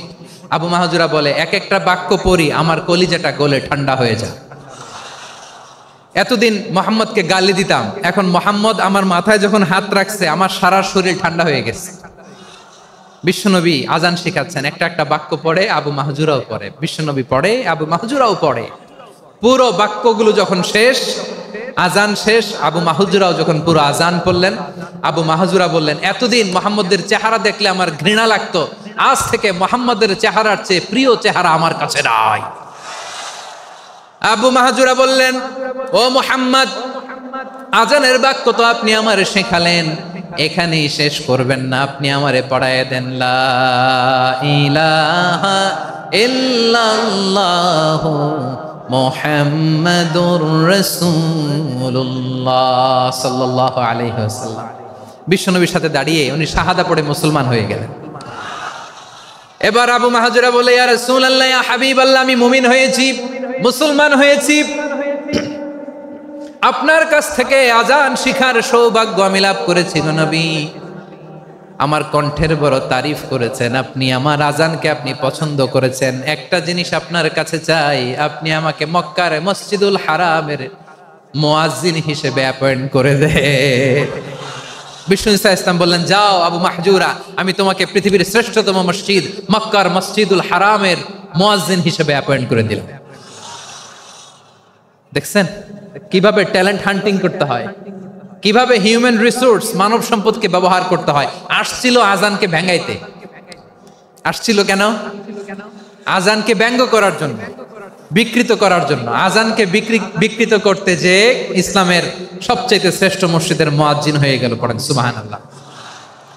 হযরত আবু মাহজুরা রাদিয়াল্লাহু তাআলা আনহু ওনার এই সুললিত কণ্ঠ ব্যবহার করে মসজিদুল হারামে এত সুন্দর করে আল্লাহু আকবার বলে আজান দিতেন, মানুষগুলোর, মুসল্লিগুলোর, মক্কাবাসীর হৃদয়কে তিনি বিগলিত করে দিতেন, মানুষের হৃদয়কে ঠান্ডা হয়ে যেত। শুধু এখানেই শেষ না আমার যশোরের ভাইয়েরা। বিশ্বনবী যখন সাইয়েদনা আবু মাহজুরা রাদিয়াল্লাহু তাআলা আনহুকে আজান শিখাচ্ছিলেন, বলেন তো বিশ্বনবীর হাতটা কোথায় ছিল? আবু মাহজুরার মাথার সামনে, এই চুলের উপরে ছিল। আবু মাহজুরা ওই স্মৃতিটাকে ধারণ করবার জন্য, ওই স্মৃতিকে বহন করার জন্য বিশ্বনবীর মোবারক হাত আবু মাহজুরার কপালের চুলের যেই জায়গায় লেগেছে, মৃত্যুর আগের দিন পর্যন্ত আবু মাহজুরা মাথার ওই চুলে কোনোদিন ছুরি আর কামার লাগায় নাই, সেখানে কেচি লাগায় নাই, চুলের মধ্যে খুর লাগায় নাই। আবু মাহজুরা ডান দিকের চুল কাটতো, বাম দিকের চুল কাটতো, পেছনের চুল কাটতো, সামনের চুল কাটতো না। আবু মাহজুরা রাদিয়াল্লাহু তাআলা আনহুর সামনের চুলগুলো বড় হতে হতে যখন এত বড় হয়ে যায়, তিনি চুলগুলো পেঁচিয়ে মাথার মধ্যে রাখতেন, তারপরে তিনি পাগড়ি পরতেন। সবাই জিজ্ঞেস করতো, আবু মাহজুরা, এটা আবার কেমন স্টাইল? দেখতে তোমার কি বিদঘুটে লাগে, কেমন অড লাগে, কেমন খারাপ দেখা যায়। মক্কায় এমন কোন মানুষ তো দেখি নাই, ডানে চুল কাটে, বায়ে চুল কাটে, পেছনে চুল কাটে, সামনে কাটে না। ওরে আবু মাহজুরা, কেমন দেখা যায় তোমারে, তুমি সামনের চুল কাটো না কেন? আবু মাহজুরা বলে, আমি হাঁটু গেড়ে পেয়ারা নবীর সামনে বসেছিলাম, আমার এই মাথার চুলের মধ্যে মুবারক হাত লাগিয়ে বিশ্বনবী নিজে আমাকে আজানের প্রতিটা বাক্য শিক্ষা দিয়েছেন। বিশ্বনবীর মোবারক হাত, পবিত্র হাত আমার মাথার চুলের যেই জায়গায় লেগেছে, আমি চাই ওই চুলগুলা নিয়ে আমি আমার কবরের ভিতরে যাব। সাইয়েদনা আবু মাহজুরা রাদিয়াল্লাহু তাআলা আনহু ইন্তেকালের আগের পর্যন্ত মাথার সামনের চুলগুলা কাটে নাই। মাথার সামনের চুল তিনি কাটেন নাই। সুবহানাল্লাহি বিহামদি। কেমন ভালোবাসতেন বিশ্বনবী সাহাবীদেরকে, সাহাবারা কেমন ভালোবাসতেন বিশ্বনবীকে। সামনের চুলগুলো বড় হতে হতে এত বড় ছিল, পেঁচিয়ে রেখে পাগড়ি পরতেন, কাটতেন না। নবীর হাত লেগেছিল। সুবহানাল্লাহ পড়েন। তাহলে what is the lesson, moral of the story কি? মোরাল অফ দ্য স্টোরি হচ্ছে, আসছিল আজানকে ব্যঙ্গ করার জন্য, বিকৃত করার জন্য, হয়ে গেল মসজিদুল হারামের মুয়াজ্জিন। দেখেন বিশ্বনবী একটা খারাপ সিচুয়েশনের মধ্যে থেকে কি ভালো জিনিস বের করে আনলেন। আমি যে শুরুতে বলেছি কিভাবে তিনি হিউম্যান রিসোর্সকে ডেভেলপ করেছেন, ম্যানেজ করেছেন। তিনি যে চৌকস ট্যালেন্ট হান্টার ছিল দেখেন, সবার মধ্যে থেকে এর বাছাই করে মুয়াজ্জিন বানাই দিয়েছেন। সুবহানাল্লাহ পড়েন। তার মানে এই না সবাইরে ধরে ধরে উনি মুয়াজ্জিন বানাইছেন, যার যেই ট্যালেন্ট আছে তাকে ওই কাজে অ্যাসাইন করেছেন, যার যেই প্রতিভা আছে তার প্রতিভাকে ইসলামের কাজে লাগিয়েছেন। সুবহানাল্লাহ পড়েন। যায়েদ বিন সাবিত রাদিয়াল্লাহু তাআলা আনহু নাম শুনেছেন? যশোর কথা বেরোয় না। যদি জিজ্ঞাসা সালমান খানের নাম শুনছেন, সবাই হাত তুলবে, জি হুজুর শুনছি, মানে সব দেখা শেষ। সালমান খান, আমির খান, অমুক খান, সব খান মুখস্থ, কিন্তু যায়েদ বিন সাবিতের নাম মুখস্থ নাই মুসলমানদের। যেই সাহাবী মাথার সামনের চুল কাটে নাই,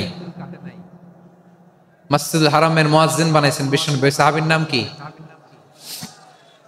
খায়া ফেলাইস, স্লোগানের সাথে খায়া ফেলাইস। আবু মাহজুরা, কি নাম?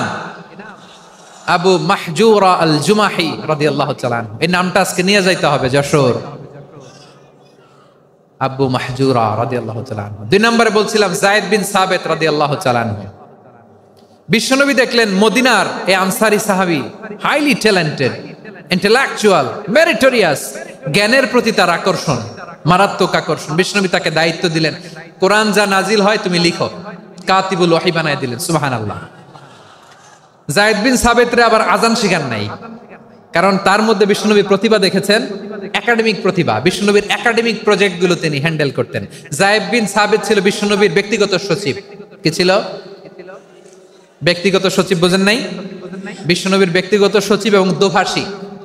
ইহুদিরা কিছু লিখে দিলে এটার অর্থ বিশ্বনবীরে বুঝায় দিতেন, আবার ইহুদিদের কাছে কিছু লিখতে হলে তিনি লিখে দিতেন। বিশ্বনবী একদিন বললেন, ইন্নী ওয়াল্লাহি মা আমানু ইয়াহুদা আলা কিতাব। ইহুদিরা যে চিঠি পাঠায় অর্থ তো বুঝি না, আরেক ইহুদি আইনা অর্থ করা লাগে। আবার ইহুদিদের কাছে কিছু লিখে পাঠাইতে চাইলে আমরা তো লিখতে পারি না, ইহুদিরে দিয়ে লেখা লাগে। ওরা যে পয়রা শোনায় লিখে দেয়, আমি ওদের বিশ্বাস করি না, আমার নিজের একজন লোক দরকার। বিশ্বনবী এই যায়েদ বিন সাবিতকে চুজ করলেন ল্যাঙ্গুয়েজের জন্য। উনি বললেন, যায়েদ তোমার সফট স্কিলকে ডেভেলপ করতে হবে, তুমি হিব্রু ল্যাঙ্গুয়েজ শিখে ফেলো। যায়েদ বিন সাবিত বলল, বিশ্বনবীর মোটিভেশন আর ইন্সপিরেশন পেয়ে আমি 15 দিনে ইহুদিদের এই হিব্রু ল্যাঙ্গুয়েজ শিখে ফেললাম। শুধু শিখে ফেললাম না, হাত্তা হাদিকতু, even I became master in the language. এই ভাষা আমি পারদর্শী হয়ে গেলাম। এরপরে ইহুদিরা চিঠি লিখে পাঠালে আর কোনো ইহুদি ডাকা লাগতো না, আমি নবীর এটার অর্থ শুনে পরে বুঝায় দিতাম।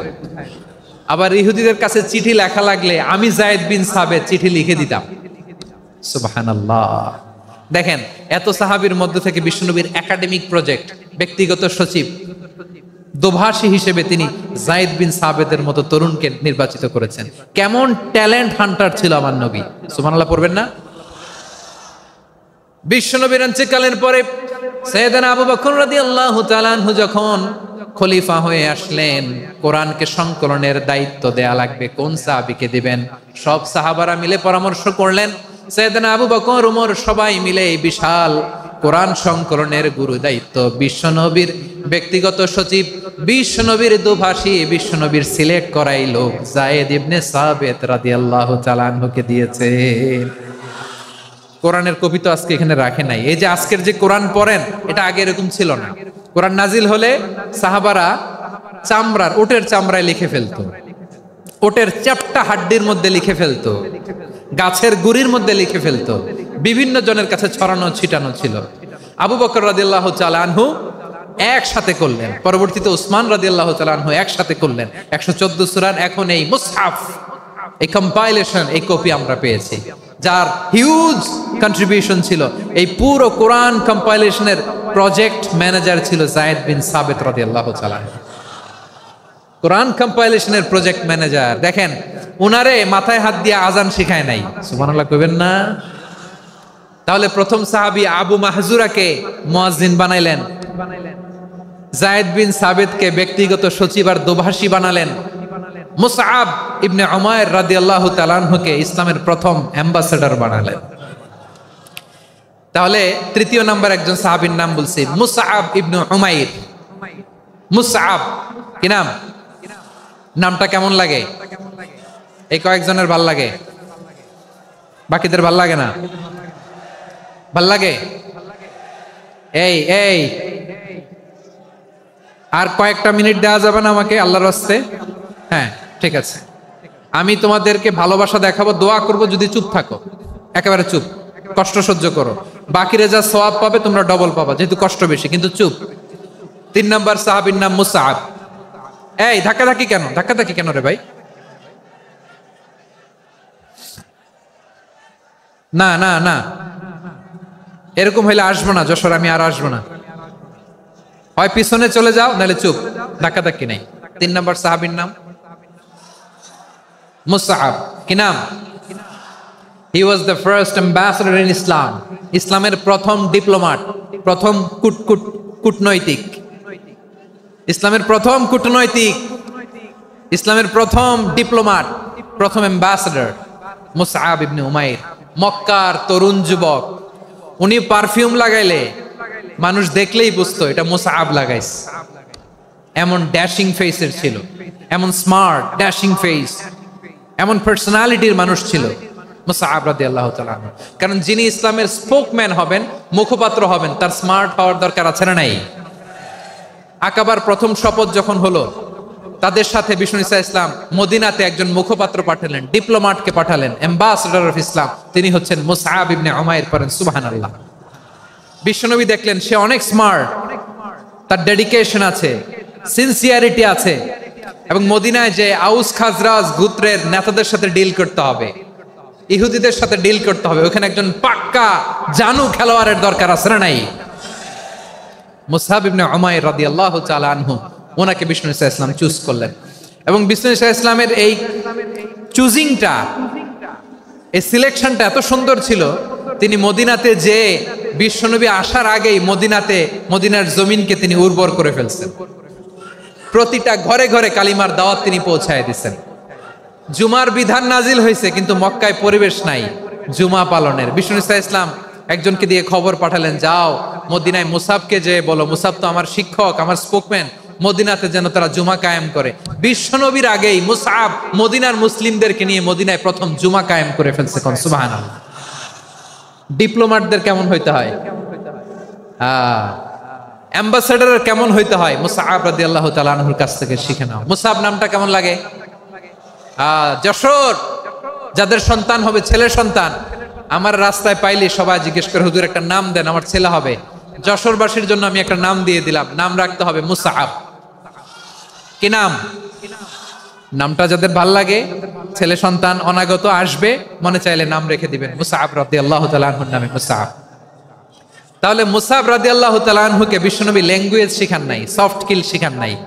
যায়েদ রাদিয়াল্লাহু, তিনি হিব্রু ল্যাঙ্গুয়েজ শিখেছেন, সুরিয়ানি শিখেছেন, কিন্তু মুসআবকে তিনি বানিয়েছেন the spokesman of Islam, the first diplomat, the ambassador of ইসলাম।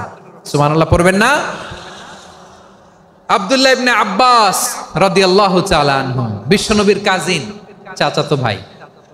আবার মাইমুনা রাদিয়াল্লাহু তাআলা আনহু, মাইমুনা নবীর স্ত্রী, তিনি ছিলেন আব্দুল্লাহর আপন খালা। তো নবীর বউ যদি ওনার খালা হয়, নবী তার কি? বুঝে নাই, নবী তার কি?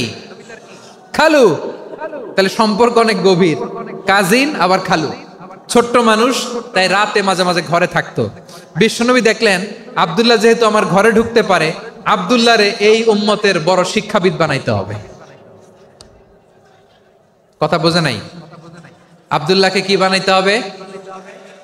শিক্ষাবিদ, এডুকেটর অফ দিস উম্মাহ, এই উম্মার শিক্ষাবিদ বানাইতে হবে। তাই আব্দুল্লাহ ইবনে আব্বাসকে বিশ্বনবী হাতে কলমে শিক্ষা দিয়েছেন। আহারে, আর এরপরে যে কি ভাষা আসবে তোমাদের জন্য আমার মুখ থেকে আমি নিজেও জানি না, আমি নিজেও জানি না। 1 ঘন্টা যাবত ধাক্কা ধাক্কি মারামারি। তো আসতে বলছে কে তোমাকে? পেছনে চলে যাও, জায়গা না পেলে। পুরো প্রোগ্রামটাই নষ্ট করে দিল।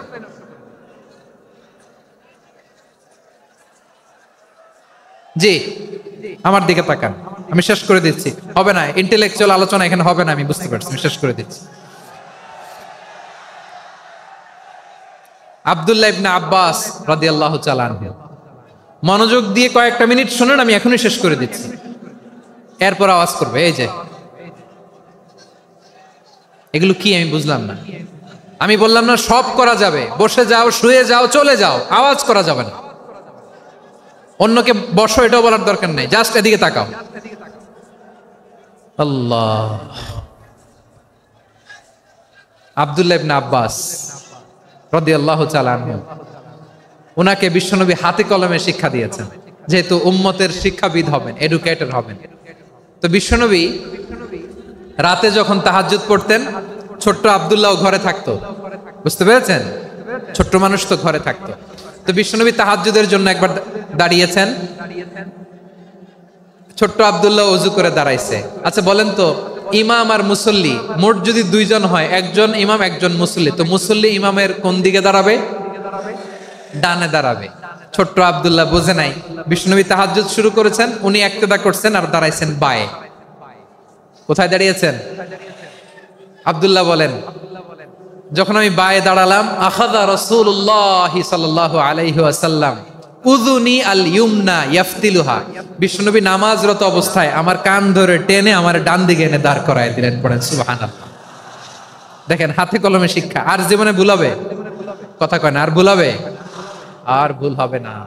এভাবে বিশ্বনবীর অনেক সঙ্গ পেয়েছেন, সফর করেছেন, একই বাহনে বসেছেন, এক বাহনে বসে লম্বা নাসিহত করেছেন, বলেছেন, ইয়া গোলাম ইহফাজিল্লাহ ইয়াহফাজকা ইহফাজিল্লাহ তাজিদহু তুজাহাক ইযা সাআলতা ফাসআলিল্লাহ ওয়া ইযা ইসতাআনতা ফাসতাইন বিল্লাহ।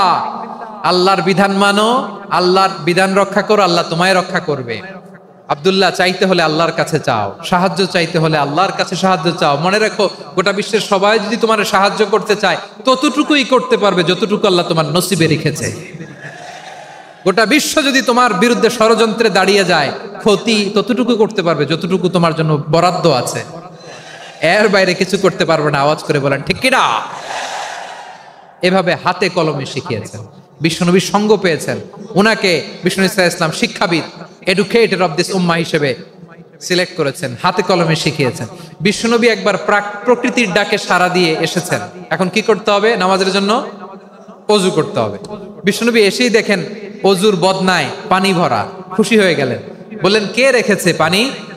একজন বলল, আব্দুল্লাহ রেখেছে। বিশ্বনবী অত্যন্ত খুশি হলেন, খুশি হয়ে একটা দোয়া করলেন, বললেন, আল্লাহুম্মা ফাক্কিহু ফিদ্দীন ওয়া আল্লিমহু তা'ওয়ীল। আল্লাহ, তুমি আব্দুল্লাহকে দ্বীনের বুঝ দিও আর কোরআনের তাফসীর শিক্ষা দিও।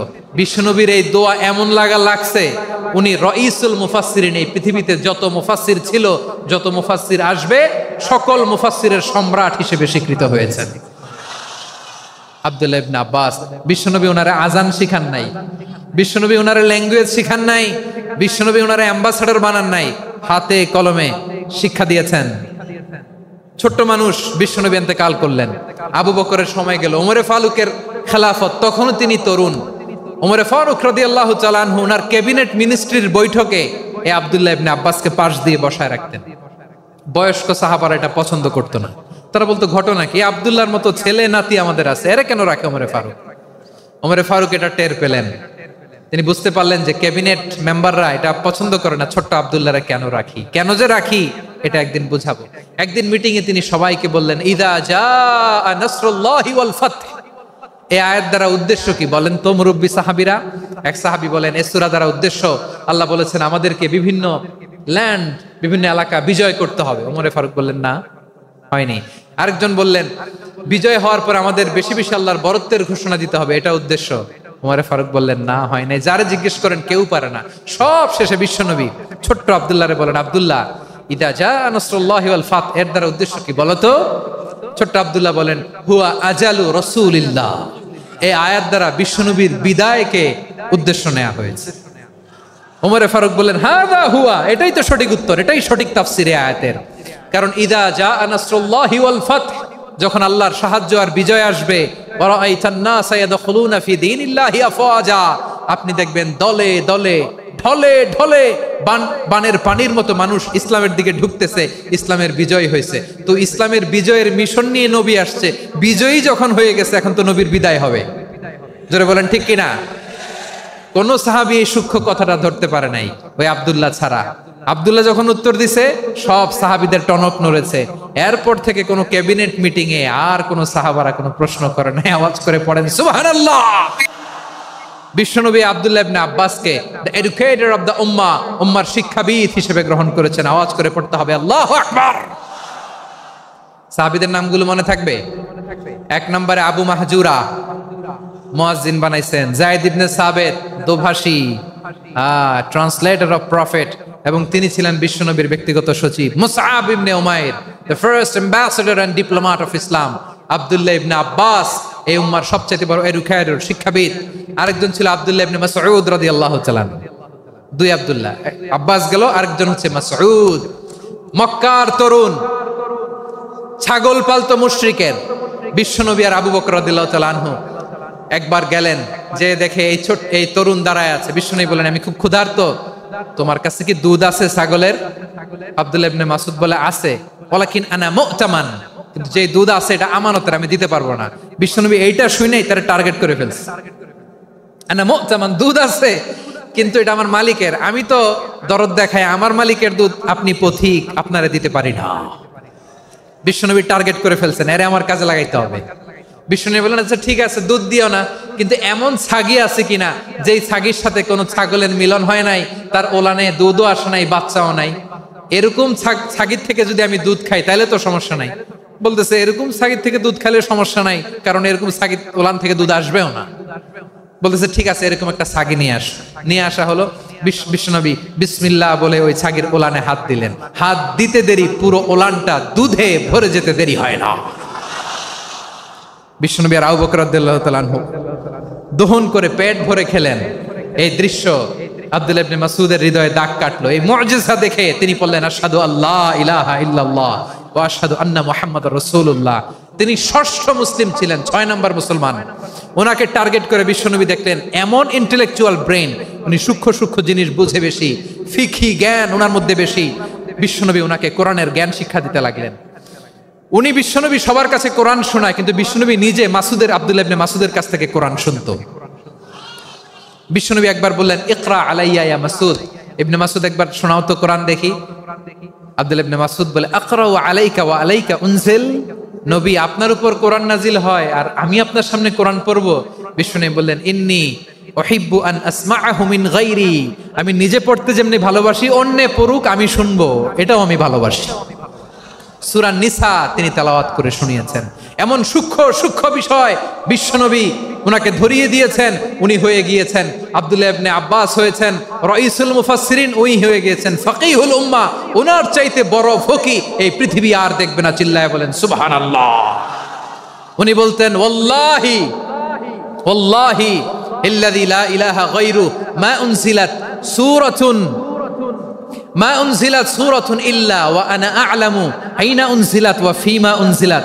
বিশ্বনবী এমন ভাবে কোরআনের দার্স আমাকে দিয়েছেন, কোরআনে যত সূরা নাজিল হয়েছে, যেখানে নাজিল হোক না কেন আমি জানি এটা কোথায় নাজিল হয়েছে এবং কোন প্রেক্ষাপটে নাজিল হয়েছে। এমন একটা সূরা নাই যে সূরার কোথায় নাজিল হয়েছে আমি মাসুদের জানা নাই, কোন প্রেক্ষাপটে নাজিল হয়েছে আমার জানা নাই। এরকম ঘটবে না। চিল্লায় বলেন আল্লাহু আকবার। এই আব্দুল্লাহ ইবনে মাসউদ রাদিয়াল্লাহু তাআলা আনহু ওমর ফারুকের সময় কুফার চিফ জাস্টিস ছিলেন। কুফা নগরীর চিফ জাস্টিস। চিফ জাস্টিস বুঝেন নাই? বিচারপতি। কি ছিলেন? সবাই বলে নাই, কি ছিলেন? বিচারপতি ছিলেন। এবং ওনার যে ফিকহি জ্ঞানের ধারা, এটাই আলকামা, ইব্রাহিম আন-নাখাই, হাম্মাদ ইবনে সুলাইমান হয়ে ইমাম আবু হানিফা পর্যন্ত পৌঁছেছে। এবং ওনার ফিকহি জ্ঞানের ধারাই হানাফি মাযহাবে অ্যাকসেপ্ট হয়েছে। আজও এগুলো হানাফি মাযহাবে চর্চিত হয়। হানাফি মাযহাবের সব ফিক আব্দুল্লাহ ইবনে মাসউদের ফিকহি জ্ঞানের ধারা থেকে নেওয়া হয়েছে। চিল্লায় পড়েন সুবহানাল্লাহ। তাহলে উনাকে বিশ্বনবী বানিয়েছেন জুরিস্ট, আইনবিদ, ফাকিহ। উনারে আজান শিখান নাই। হিউম্যান রিসোর্স ডেভেলপমেন্ট কিভাবে করবেন, মানব সম্পদের উন্নয়ন কিভাবে করতে হয়, কিভাবে যার যেখানে প্রতিভা কাজে লাগাতে হয় উনি দেখিয়েছেন। সুবহানাল্লাহ পড়বেন না? খালিদ বিন ওয়ালিদ নাম শুনছেন? কে কে শোনেন নাই হাত তোলেন। কি ছিলেন? বীর যোদ্ধা ছিলেন খালিদ বিন ওয়ালিদ। কিন্তু তিনি ইসলাম ধর্ম গ্রহণ করেছেন অনেক দেরিতে, 8ম হিজরিতে। তার মানে 8ম হিজরির আগে উনি মুশরিকদের পক্ষে লড়াই করেছেন। ওনার হাতে কত মুসলিম সাহাবী যে নিহত হয়েছে হিসাব নাই।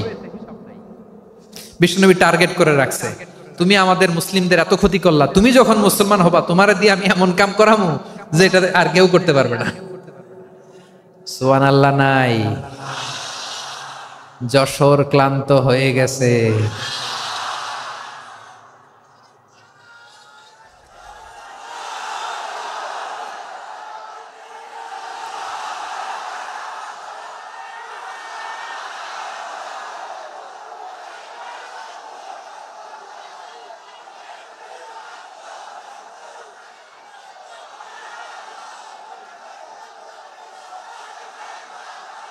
মাশাআল্লাহ, বসুন বসুন বসুন।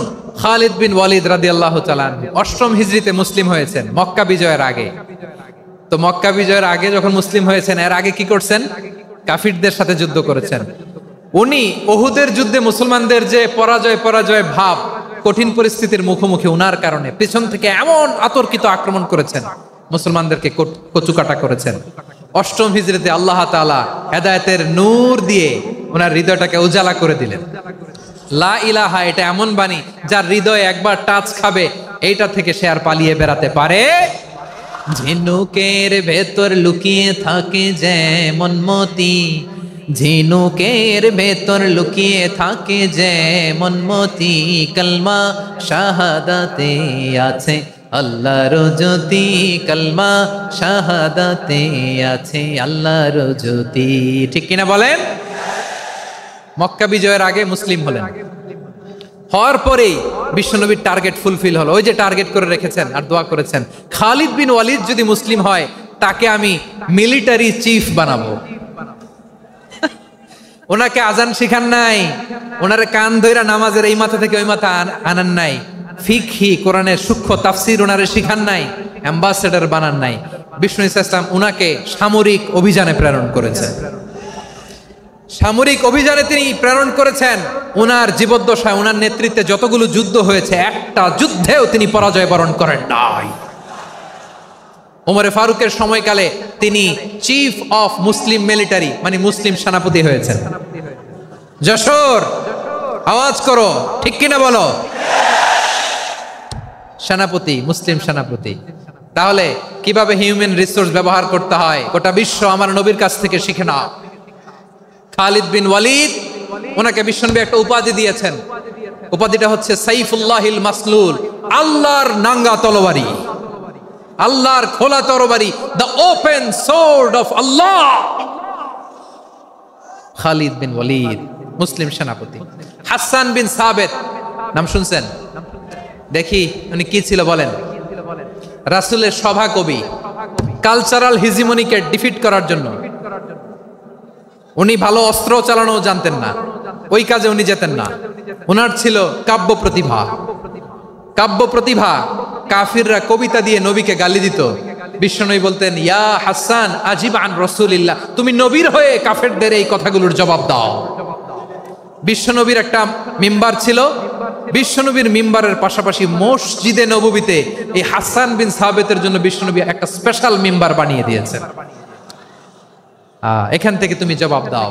এবং বিশ্বনবী বলেছেন, আল্লাহুম্মা আইয়িদহু বিরূহিল কুদুস, আল্লাহ হাসান আমার পক্ষে জবাব দেয়, তুমি জিব্রাইল মারফত তাকে সাহায্য পাঠাইয়া দিও। রাসূল সাল্লাল্লাহু আলাইহি ওয়াসাল্লামের সভা কবি, the poet of the prophet, নবীর কবি। উনি কবিতা দিয়ে, এমন উচ্চাঙ্গের ভাষায় কবিতা দিয়ে তিনি জবাব দিতেন, কাফিরদের গা শিহরে যেত, তাদের হৃদয়ে আগুন ধরে যেত। তাহলে এরকম কবিরও দরকার আছে না নাই? এখন যাকে আল্লাহ দিছে কাব্য প্রতিভা, এরা যদি আপনি যুদ্ধের ময়দানে পাঠান হবে? যারে দিছে সুরেলা গলা, এরা যদি অ্যাম্বাসেডর বানান হবে না। হাসান বিন সাবেত ছিলেন বিষ্ণু ইসলামের কবি। হুযায়ফা ইবনুল ইয়ামান বিশ্বনবীর গোয়েন্দা বিভাগের প্রধান। কিসের প্রধান? হুযায়ফা ইবনুল ইয়ামান, ওনার ছিল ডিটেকটিভ মাইন্ড। ডিটেকটিভ মাইন্ড, গোয়েন্দা বিভাগের প্রধান। এবং উনি হচ্ছেন সাহিবু সিররি রাসূলিল্লাহ, রাসূল সাল্লাল্লাহু আলাইহি ওয়াসাল্লামের গোপন তথ্যের ধারক বাহক। নবীর যেই কথা কেউ জানে না, সব হুযায়ফার পেটের ভিতরে ছিল। সুবহানাল্লাহ পড়েন। মদিনার যত ইহুদিদের একটা লিস্ট ছিল, এই লিস্ট শুধু দুইজন জানতো, বিশ্বনবী আর হুযায়ফা। সুবহানাল্লাহ পড়বেন না? তাহলে ওনাকে কোন দায়িত্ব দিছে? কোন বিভাগ? যশোর, আওয়াজ করো কোন বিভাগ? গোয়েন্দা বিভাগের হেড ছিল। খন্দকের যুদ্ধে প্রচন্ড আজকের মতো শৈত্য প্রবাহ, মাটি খনন করতে করতে সাহাবীদের পেটে ক্ষুধা নাই, দাঁড়াইতে পারে না নামাজের জন্য, এত ক্লান্ত, ক্ষুধা, ক্লান্ত, শ্রান্ত। বিশ্বনবী বললেন, কে আছো এই কঠিন শীত, এই ভয় আর ক্ষুধার মধ্যেও খন্দকের পরীক্ষার টপকে শত্রু শিবিরে যে আমাকে তথ্য দিবা, কে আছো? কারো গায়ে শক্তিই নাই যে দাঁড়াবে, কেউ দাঁড়ায় না। বিশ্বনবী তখন নিজে হুজাইফাকে ডাক দিলেন, হুজাইফা, যে আমাকে আজকে শত্রু শিবিরের তথ্য এনে দিবে সে জান্নাতে আমার মোরাফাকা, আমার সঙ্গী হবে। হুজাইফা রাদিয়াল্লাহু ইবনুল ইয়ামান জীবনের ঝুঁকি নিয়ে এই ক্ষুধা, শৈত্য প্রবাহ, কোল্ড ওয়েভস কে উপেক্ষা করে পরীক্ষা টপকে শত্রু শিবিরে যে সবার কথাগুলো চুপে চুপে শুনে বিশ্বনবীর দরবারে এসে গোয়েন্দাদের মতো তথ্য সরবরাহ করেছে। বিশ্বনবীর গোয়েন্দা বিভাগের প্রধান হুজাইফা ইবনুল ইয়ামান ইন্টেলিজেন্স বিভাগ চালাতেন। মুনাফিকদের নাম ওনার কাছে ছিল। মুআয ইবনে জাবাল মদিনা রাষ্ট্রের সবচেয়ে সিনিয়র আমলা ছিলেন। আমলাতন্ত্র চিনেন তো? প্রশাসনিক কাজ যারা চালায়, অ্যাডমিনিস্ট্রেশন বুঝেন না? The department of administration. মদিনার রাষ্ট্রের সিনিয়র আমলা মুআয ইবনে জাবাল মুতাখাসসিসুন ফিল হালালি ওয়াল হারাম, হালাল হারামের স্পেশালিস্ট ছিলেন। বিশ্বনবী উনাকে ইয়ামানের গভর্নর করে পাঠাইছেন। বলেছেন, ইন্নাকা তা'তি কওমান আহলা কিতাব, এমন গোষ্ঠীর কাছে যাবা যারা ইহুদি নাসারা, আগে শাহাদা পড়লে এরপরে নামাজের দাওয়াত দিও, নামাজ পড়লে যাকাতের দাওয়াত দিও। গভর্নরের অ্যাটিটিউড যেমন থাকে তেমন অ্যাটিটিউড ধরে রেখো। সুবহানাল্লাহ পড়েন। তাহলে মুআয ইবনে জাবালকে দিয়ে বিশ্বনবী কবিতা লেখায় নাই, চিঠি লেখায় নাই, আজান দেওয়ায় নাই। সুবহানাল্লাহ পড়বেন না? সব শেষ সাহাবী বলি আবু হুরায়রা রাদিয়াল্লাহু তাআলা, নাম শুনছেন? বিড়ালের বাবা। কি করতেন? খালি হাদিস মুখস্থ করতেন। উনি বলতেন, আলজামু রাসূলুল্লাহ আলা মিল ইবাতনি, আমার শুধু পেটের ক্ষুধার বন্দোবস্ত হইলে আমি নবীর সঙ্গ ছাড়তাম না। আমার আনসার সাহাবারা ক্ষেত খামারের কাজ করতো, আমার মুহাজির সাহাবারা ব্যবসা করতো, আর আমি নবীর সাথে সাথে থাকতাম। শুধু সকাল বিকাল দুই বেলা যদি আমার খাবারের বন্দোবস্ত হয়, আমি আর নবীর লক ছাড়ি না। সুবহানাল্লাহ কইবেন না? 5374টা হাদিস তিনি বর্ণনা করেছেন। সবচেয়ে বেশি হাদিস বর্ণনাকারী সাহাবী। হাদিস প্রিজার্ভেশনের কাজে বিশ্বনবী ওনাকে কাজে লাগিয়েছেন। উনি একদিন বলেন, ইয়া রাসূলুল্লাহ আসমাউ মিনকা কাসীরান ফালা আহফাজু, নবী অনেক কথা শুনি আমার মনে থাকে না। বিষ্ণু বললেন, তাই? উবসুত রিদাক, তোমার চাদরটা বিছাও। আবু হুরায়রা বিছালেন, বিশ্বনবী হাত বুলায় দিলেন, এরপরে অনেক হাদিস বর্ণনা করলেন। আবু হুরায়রা বলে, তারপর থেকে বিশ্বনবী যাই বর্ণনা করে আমি শুনি আর একটাও বলি না। এখন সুবহানাল্লাহ। বিশ্বনবী ওনাকে হাদিস প্রিজার্ভেশন, নবীর এই যে লক্ষ্য হাদিস প্রিজার্ভেশনের এই দায়িত্ব দিয়েছেন সাইয়েদনা আবু হুরায়রা রাদিয়াল্লাহু তাআলা আনহুকে। প্রিয় ভাইরা, তাহলে 10 জন সাহাবীর কথা যে বললাম, আপনারা কি খেয়াল করেছেন কত বড় ট্যালেন্ট হান্টার, চৌকস ট্যালেন্ট হান্টার ছিল আমার নবী। এক একজনের এক এক ট্যালেন্ট, এক এক কাজে অ্যাসাইন করেছেন, এক একজনকে এক এক দায়িত্ব দিয়েছেন, এক একজনের প্রতিভাকে এক একভাবে বিকশিত হওয়ার সুযোগ দিয়েছেন। আওয়াজ করে বলেন ঠিক কি না? এখন আমার পর্দার আড়ালে আমার মায়েরা বলবে, এতগুলো পুরুষ সাহাবীর কথা বললো, নারী সাহাবীরা কি কিছু করে নাই? হ্যাঁ, একজন নারী সাহাবীর কথা বলে মোনাজাত হবে, দোয়া ছাড়া কেউ যাব না। রুফাইদা আল আসলামিয়া রাদিয়াল্লাহু তাআলা আনহা, ওনার বাবার নাম সাআদ আল আসলামি। বিশ্বনবী কি খেয়াল করলেন দেখেন, সাআদ ছিল মদিনার বড় ডাক্তার। এই নারী সাহাবী রুফাইদা বাবার কাছ থেকে চিকিৎসা বিদ্যা শিখেছেন। যখন শিখছে, বিশ্বনবী দেখলেন আমার তো প্রতি সপ্তাহে সপ্তাহে যুদ্ধে আহত সাহাবীদের সেবা দিবে কে? বিশ্বনবী রুফাইদাকে বললেন, রুফাইদা তুমি মসজিদে নববীর পাশে একটা মেডিকেল ক্যাম্প করো। এই যে সাকিনা আদ্দিন মেডিকেলের আমার ছাত্রী বন্ধুরা, শুনে রাখো, তোমাদের আইকন হচ্ছে রুফাইদা আল আসলামিয়া। বিশ্বনবীর ডিরেকশন অনুযায়ী তিনি মসজিদে নববীর পাশে একটা মেডিকেল ক্যাম্প করলেন এবং আহত সাহাবাদের চিকিৎসা উনি ওনার টিম নিয়ে দিতেন। বিশ্বনবীর পরামর্শে উনি আনসারি এবং মুহাজির মহিলা সাহাবীদেরকে নিয়ে একটা স্পেশাল মেডিকেল টিম গঠন করলেন। খায়বার যুদ্ধে 7ম হিজরিতে যখন বিশ্বনবী যায়, উনি ওনার টিম নিয়ে আসলেন, বললেন, ইয়া রাসূলুল্লাহ আমরা তো তলোয়ার চালাতে পারি না, আমরা তো তীর মারতে পারি না, আপনি যদি অনুমতি দেন খায়বার অভিযানে আমি আমার টিম নিয়ে মেডিকেল টিমের সেবাটা সার্ভিসটা দিতে চাই। পড়েন সুবহানাল্লাহ। বিশ্বনবী অনুমতি দিলেন, যোদ্ধা সাহাবীদের সাথে রুফাইদা আল আসলামিয়া উনিও মেডিকেল টিম নিয়ে অগ্রসর হলেন। খায়বারের প্রতিটা আহত ইনজুর্ড সাহাবী যারা ইনজুরির শিকার হয়েছেন সবাই রুফাইদা আল আসলামিয়ার এই মেডিকেল ক্যাম্প থেকে চিকিৎসা সহায়তা পেয়েছেন। সুবহানাল্লাহ পড়েন। দেখেন কিভাবে বিশ্বনবী ট্যালেন্ট বাছাই করতেন। আপনি অবাক হবেন, বাহরাইনের মেডিকেল ইউনিভার্সিটিতে রুফাইদা আল আসলামিয়া মেডিকেল প্রাইজ অ্যাওয়ার্ড প্রতি বছর দেয়া হয়। যদি 8 দিনের এই মেডিকেল আমার বোনেরা যদি জেনে থাকো জানো, না হলে নতুন করে জানো, সার্চ দিও রুফাইদা আল আসলামিয়া মেডিকেল অ্যাওয়ার্ড বাহরাইনের ইউনিভার্সিটিতে দেয়া হয়। প্রিয় ভাইয়েরা, তাহলে আলোচনার সামারি আমরা করি। বিশ্বনবী যার যেখানে ট্যালেন্ট তাকে ওইখানে কাজে লাগাতেন। আওয়াজ করে বলেন ঠিক কিনা? এবার একটা ইন্টারভিউ হবে, আওয়াজ করে বলেন আবু মাহজুরাকে বিশ্বনবী কি বানাইছেন? হ্যাঁ, ভুলে গেছেন? সামনের চুলে হাত দিয়ে বিশ্বনবী কি সুন্দর গলায় আজান শিখালেন। মুয়াজ্জিন। যায়েদ বিন সাবিতকে একাডেমিক প্রজেক্টের দায়িত্ব দিয়েছেন, তিনি ছিলেন বিশ্বনবীর দোভাষী ব্যক্তিগত সচিব। Musab ibn Umair the first ambassador of Islam. Abdullah ibn Abbas উম্মার বড় শিক্ষাবিদ মুফাসসির। আব্দুল্লাহ ইবনে মাসউদ, আব্দুল্লাহ ইবনে মাসউদ ছিলেন জুরিস্ট। কি ছিলেন? জুরিস্ট ছিলেন, এই উম্মার সবচেয়ে বড় জুরিস্ট। খালিদ বিন ওয়ালিদ সেনাপ্রধান। হাসান বিন সাবিত, হাসান বিন সাবিত ছিলেন বিশ্বনবীর সভাকবি। কি ছিলেন? বিশ্বনবীর সভাকবি ছিলেন। এরপরে হুযায়ফা ইবনুল ইয়ামান কি ছিলেন?